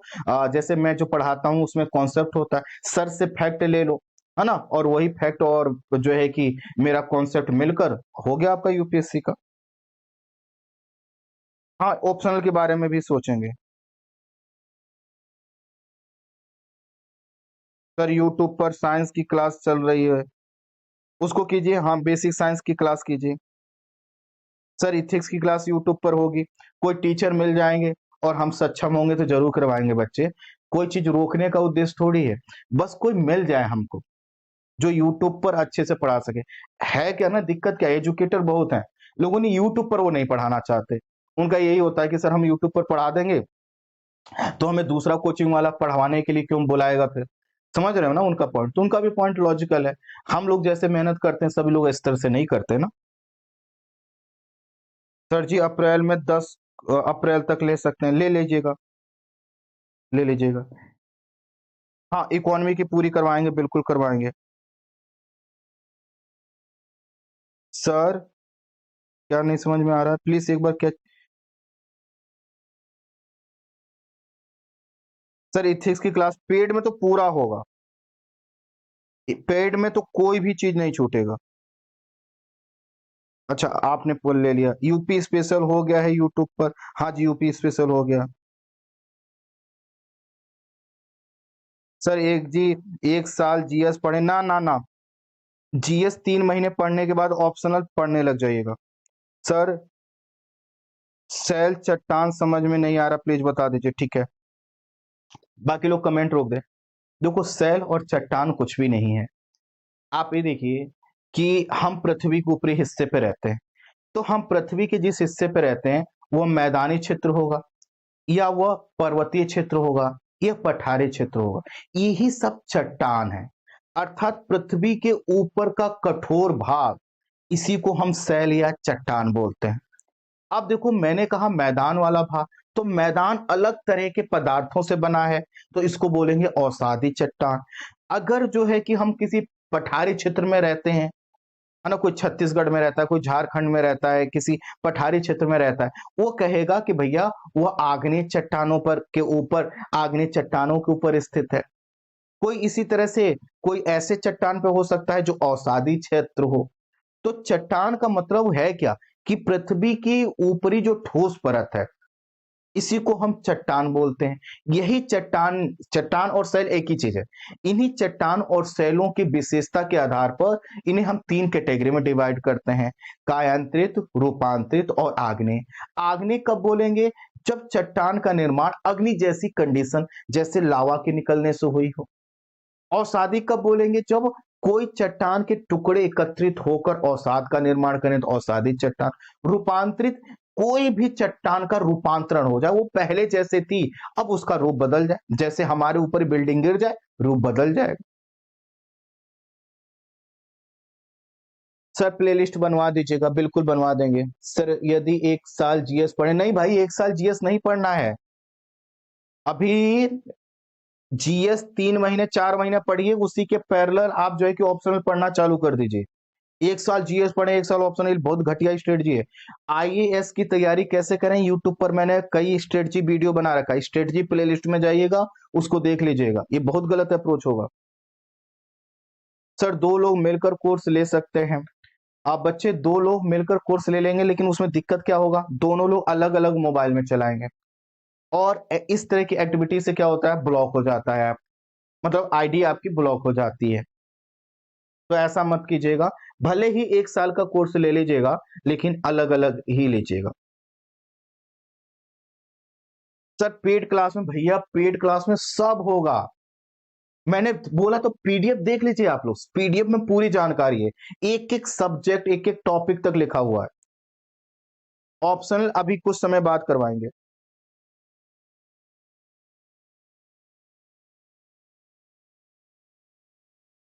भैया 2 लोग देख सकते हैं पर अलग, एक ही मोबाइल में आप लोग 2 नहीं 4 लोग देख लीजिए, एक ही जगह लॉगिन करके 2 नहीं 4 लोग देखिए, क्यों बताना किसी को, देखते रहिए। जैसे परिवार में है या दोस्त मित्र हैं, भैया तू इतने समय आ जाना, हम इतने समय, सुबह के 6 घंटे आपके, सुबह के शाम के 4 घंटे मेरे। सर 2 साल 3 साल कोई नोट्स अलग नहीं बनेगा, सब एक बनेगा, नोट्स की जिम्मेदारी हमारी, जैसे यहाँ पर बना वहां पर बनेगा। सर 1 साल का कोर्स ले सकती हूँ, हाँ ले सकते हैं, बिल्कुल ले सकते हैं। 1 साल का, अरे भैया मैं क्या कह रहा हूँ, 1 साल में भी पूरा सिलेबस कंप्लीट होगा, 2 साल में भी, 3 साल में भी। जो 1 साल से ज्यादा लेंगे उनके लिए 2 बार सिलेबस कंप्लीट होगा, जो 3 साल के लेंगे उनके लिए सिलेबस 3 बार कंप्लीट होगा। हर समय अगले साल क्या होगा, अपडेट होता रहेगा, उस समय के करंट अफेयर से जोड़कर बनेगा, उस समय के एग्जाम को ध्यान में रखते हुए बनेगा। ऑप्शनल कैसे लें समझ में नहीं आता है, प्लीज जाइएगा वीडियो पर, यूट्यूब चैनल पर स्ट्रेटजी वाला प्लेलिस्ट देखिएगा, उसमें ऑप्शनल कैसे डिसाइड करना है वीडियो प्रॉपर, उसको देख लीजिएगा। ऑप्शनल ले आएंगे। डिजास्टर मैनेजमेंट हम फ्री वाला पूरा करवाएंगे। हाँ फ्री की क्लास हमेशा चलती रहेगी, बिल्कुल चलती रहेगी, फ्री की क्लास हमेशा चलती रहेगी, बिल्कुल। जो लोग नहीं ले पाए कोर्स, बिल्कुल चिंता नहीं करना है, हम हमेशा प्रयास करेंगे कि और सेगमेंट वहां पर कवर हो, लेकिन जितना हम सक्षम होंगे। और फ्री की क्लासेस जो बनी है, हो चुकी है, वो बनी रहेंगी और चलती रहेंगी। देखो आज अपने पास 2 चैनलों पर समय नहीं मिलता, एक क्लास यहाँ खत्म होती दूसरी चालू होती, एक खत्म होती दूसरी चालू होती, इतनी हम फ्री क्लास चला रहे हैं। लैपटॉप में अभी नहीं चलेगा, हम लोग ऐप को जो है कि अपडेट करवा रहे हैं, तब चलेगा। हाँ ज्योग्राफी ऑप्शनल देख लेंगे, यूपीपीसीएस दो पेपर 5 और 6 करवाएंगे करवाएंगे। सर चैप्टर एंड होगा, जी हाँ हो गया हो गया। हाँ बिल्कुल 1 साल का अगर हमारी आर्थिक क्षमताएं थोड़ी भी कमजोर हैं, थोड़ा भी हमें पैसे का इश्यू है, तो हम 1 साल का ही लेंगे, ठीक है। हमें लगता है कि नहीं, क्योंकि 2 साल का बहुत सस्ते में है, 6,999 में अगर मैनेज हो सकता है तो 2 साल, लेकिन अगर 2 साल का पैसा अमाउंट दबाव डाला, 1 साल का लीजिए, 1 साल में ही पूरा कोर्स कंप्लीट होगा, सभी टॉपिक। आप सब लोग अभी ऐप पर जाइएगा, ऐप पर जाकर पेड क्लास वाले में ऑप्शन में क्लिक कीजिएगा, वहां पर मिल जाएगा पेड क्लास इंफॉर्मेशन, उसमें पूरी पीडीएफ में पूरी जानकारी है। भगमा मौर्य, मेरा क्वेश्चन क्या है आपका, हिस्ट्री ऑप्शनल आएगा, आएगा समय लगेगा थोड़ा। सर एथिक्स भी करवा दी, बच्चे करवा देंगे, समय मिलेगा पैसा होगा हमारे पास, करवा देंगे, बहुत पैसा लगता है, एक एजुकेटर लाख लाख रुपए मांगते हैं, कहां से लाएं। सर एसए और ऑप्शनल के लिए क्या करूं, कुछ नहीं कर, अभी जीएस पढ़िए, फिर जीएस पढ़िए, सिर्फ जीएस पढ़िए, हिंदी ऑप्शनल देखेंगे, कोई टीचर मिलने दीजिए, कोई टीचर मिलने दीजिए। सर जी टेबलेट में देख सकते हैं क्लास, हाँ शायद टेबलेट में देख सकते हैं, देख सकते हैं। गुरु जी फाइनल ऑप्शनल की क्लासेस हो जाएंगी, ठीक है। भैया किसी को जो क्लास नहीं ले पा रहा है पेड कोर्स, परेशान मत होइए। यूट्यूब पर फ्री में पढ़ा रहे हैं, मन से पढ़ा रहे हैं, पढ़ाते रहेंगे। जब जब जितना सक्षम होंगे कोर्स लेकर आते रहेंगे। पर्सनल गाइडेंस के लिए अभी करेंगे बच्चे, अभी कुछ समय है ना। आज हमारे वो टीम मेंबर आ जाएंगे जो पर्सनल गाइडेंस के लिए बच्चों को कनेक्ट करते हैं। तो हो सकता है कल से हम लोग पर्सनल गाइडेंस पर हम लोग बात कर लें। ठीक है, पर्सनल गाइडेंस अभी थोड़ा समय दीजिए, थोड़ा समझिए। सर अमित सर जी बहुत अच्छा पढ़ाते हैं, बिल्कुल पढ़ाते हैं। सर ज्योग्राफी ऑप्शनल पढ़ाओगे आप? हाँ मैं पढ़ाऊंगा, लेकिन अभी नहीं पढ़ाऊंगा, अभी समय लगेगा। रिकॉर्डेड क्लास देखिए, कोई दिक्कत नहीं है, कोई दिक्कत नहीं है, बिल्कुल भी किसी भी प्रकार की प्रॉब्लम नहीं है रिकॉर्डेड क्लास में। अब रखा जाए, अब बंद किया जाए। सर मैं हाउस वाइफ हूँ, 2025 में देना 1 ईयर, बिल्कुल कोर्स ले लीजिए, बेस्ट रहेगा, बेस्ट रहेगा, बेस्ट रहेगा। पैड में सी सेट कवर होगा? नहीं नहीं नहीं, पीडीएफ देख लीजिए, सब लोग पीडीएफ देख लीजिए, क्या कवर होगा। सी सेट बच्चे यूट्यूब पर चल रहा है। सी सेट जो है कि दूसरे वाले चैनल जो नया वाला बना है उसमें मैथ्स रीजनिंग की क्लास हो रही, कितने टीचर आ रहे हैं। कॉम्प्रिहेंशन की क्लास भी हम कोशिश कर रहे हैं यूट्यूब में फ्री में करवा दें। तो जो चीज फ्री में मिल रही है उसके लिए पैसे क्यों बढ़वाना। सी सेट जोड़ दिया जाए, 2,000 रुपए बढ़ जाएंगे आपके। क्या करोगे? जो चीज फ्री में मिल रही, बेसिक इंग्लिश है ना, हम फ्री में करवा रहे हैं यूट्यूब पर, उसको पढ़ लीजिए। वही जो है कि वहां पर पढ़ाया जाएगा। तो जो चीज फ्री में मिल रही है उसके लिए पैसा मत दीजिए, ठीक है। यूट्यूब पर क्लास हो रही है, होती रहेगी। राइटिंग स्किल भैया, आंसर राइटिंग स्किल यहीं से, नोट्स बनाने का तरीका सीखिए। अगर पेड क्लास का बनेंगे तो यहाँ पर भी हम आंसर राइटिंग अभी आगे चलने दीजिए, कुछ कॉन्सेप्ट बनने दीजिए, फिर यहाँ पर भी मैं बताऊंगा कैसे आंसर लिखना है। तो धीरे इस क्लास में भी, पेड क्लास वाले में आंसर राइटिंग सिखाया जाएगा।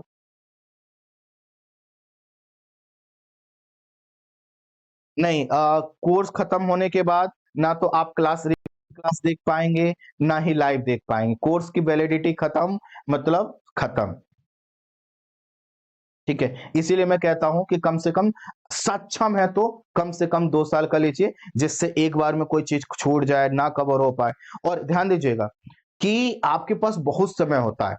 अगर कोई 1 साल में कंप्लीट करना चाहे तो 1 साल में भी कंप्लीट कर सकता है, बड़ी बात नहीं है।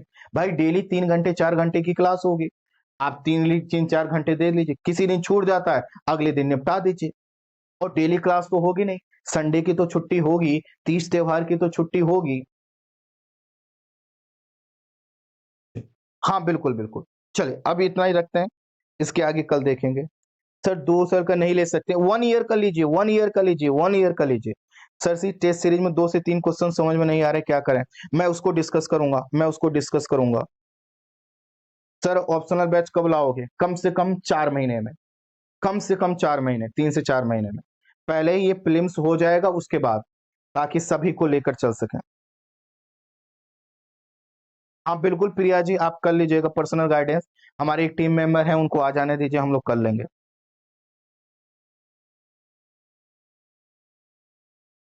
कोई बुक नहीं है, पेड बैच ले सकते हैं, बिल्कुल ले सकते हैं। पीडीएफ कहाँ से मिलेगा? पीडीएफ कहीं नहीं मिलता।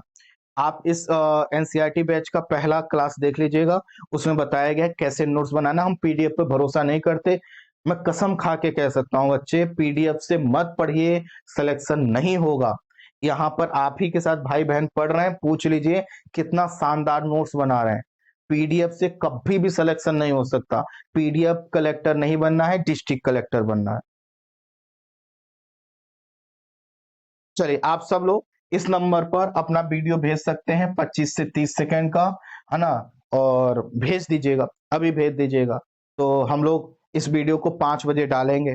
आप में से जितने लोग फीडबैक देंगे उनका वीडियो यहाँ पर डाल देंगे। ओके सर, बुक भी लेनी पड़ेगी पेड क्लास के लिए। स्टार्टिंग में कोई बुक नहीं लेनी पड़ेगी, जैसे जैसे सब्जेक्ट कंप्लीट होंगे मुश्किल से 5 से 6 किताबें सिर्फ आपको लेनी है। आप सब लोग प्लीज, मैं कह रहा हूं पेड क्लास की पूरी इंफॉर्मेशन पीडीएफ में पूरी डिटेल में हमने लिख दी है। पीडीएफ आप ऐप पर कोई भी ऐप खोलोगे ना, कोई भी ऑप्शन खोलोगे ऐप में, तो वहां पर आपको इसका पीडीएफ मिल जाएगा, रिकॉर्डेड में दिख रहा होगा।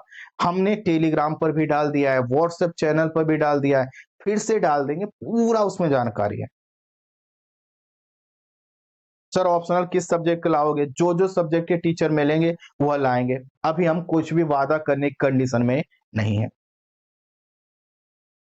हाँ बिल्कुल, जैसे जैसे हमें टीचर मिलते जाएंगे हम आपके सामने आपसे पूछते रहेंगे और आपको बताते रहेंगे। चलिए अभी इतना रखते हैं बच्चों, पैर दर्द कर रहा देखा था आपने, बैठ के पढ़ाना पड़ा था 2 मिनट, इतना ही रखते हैं।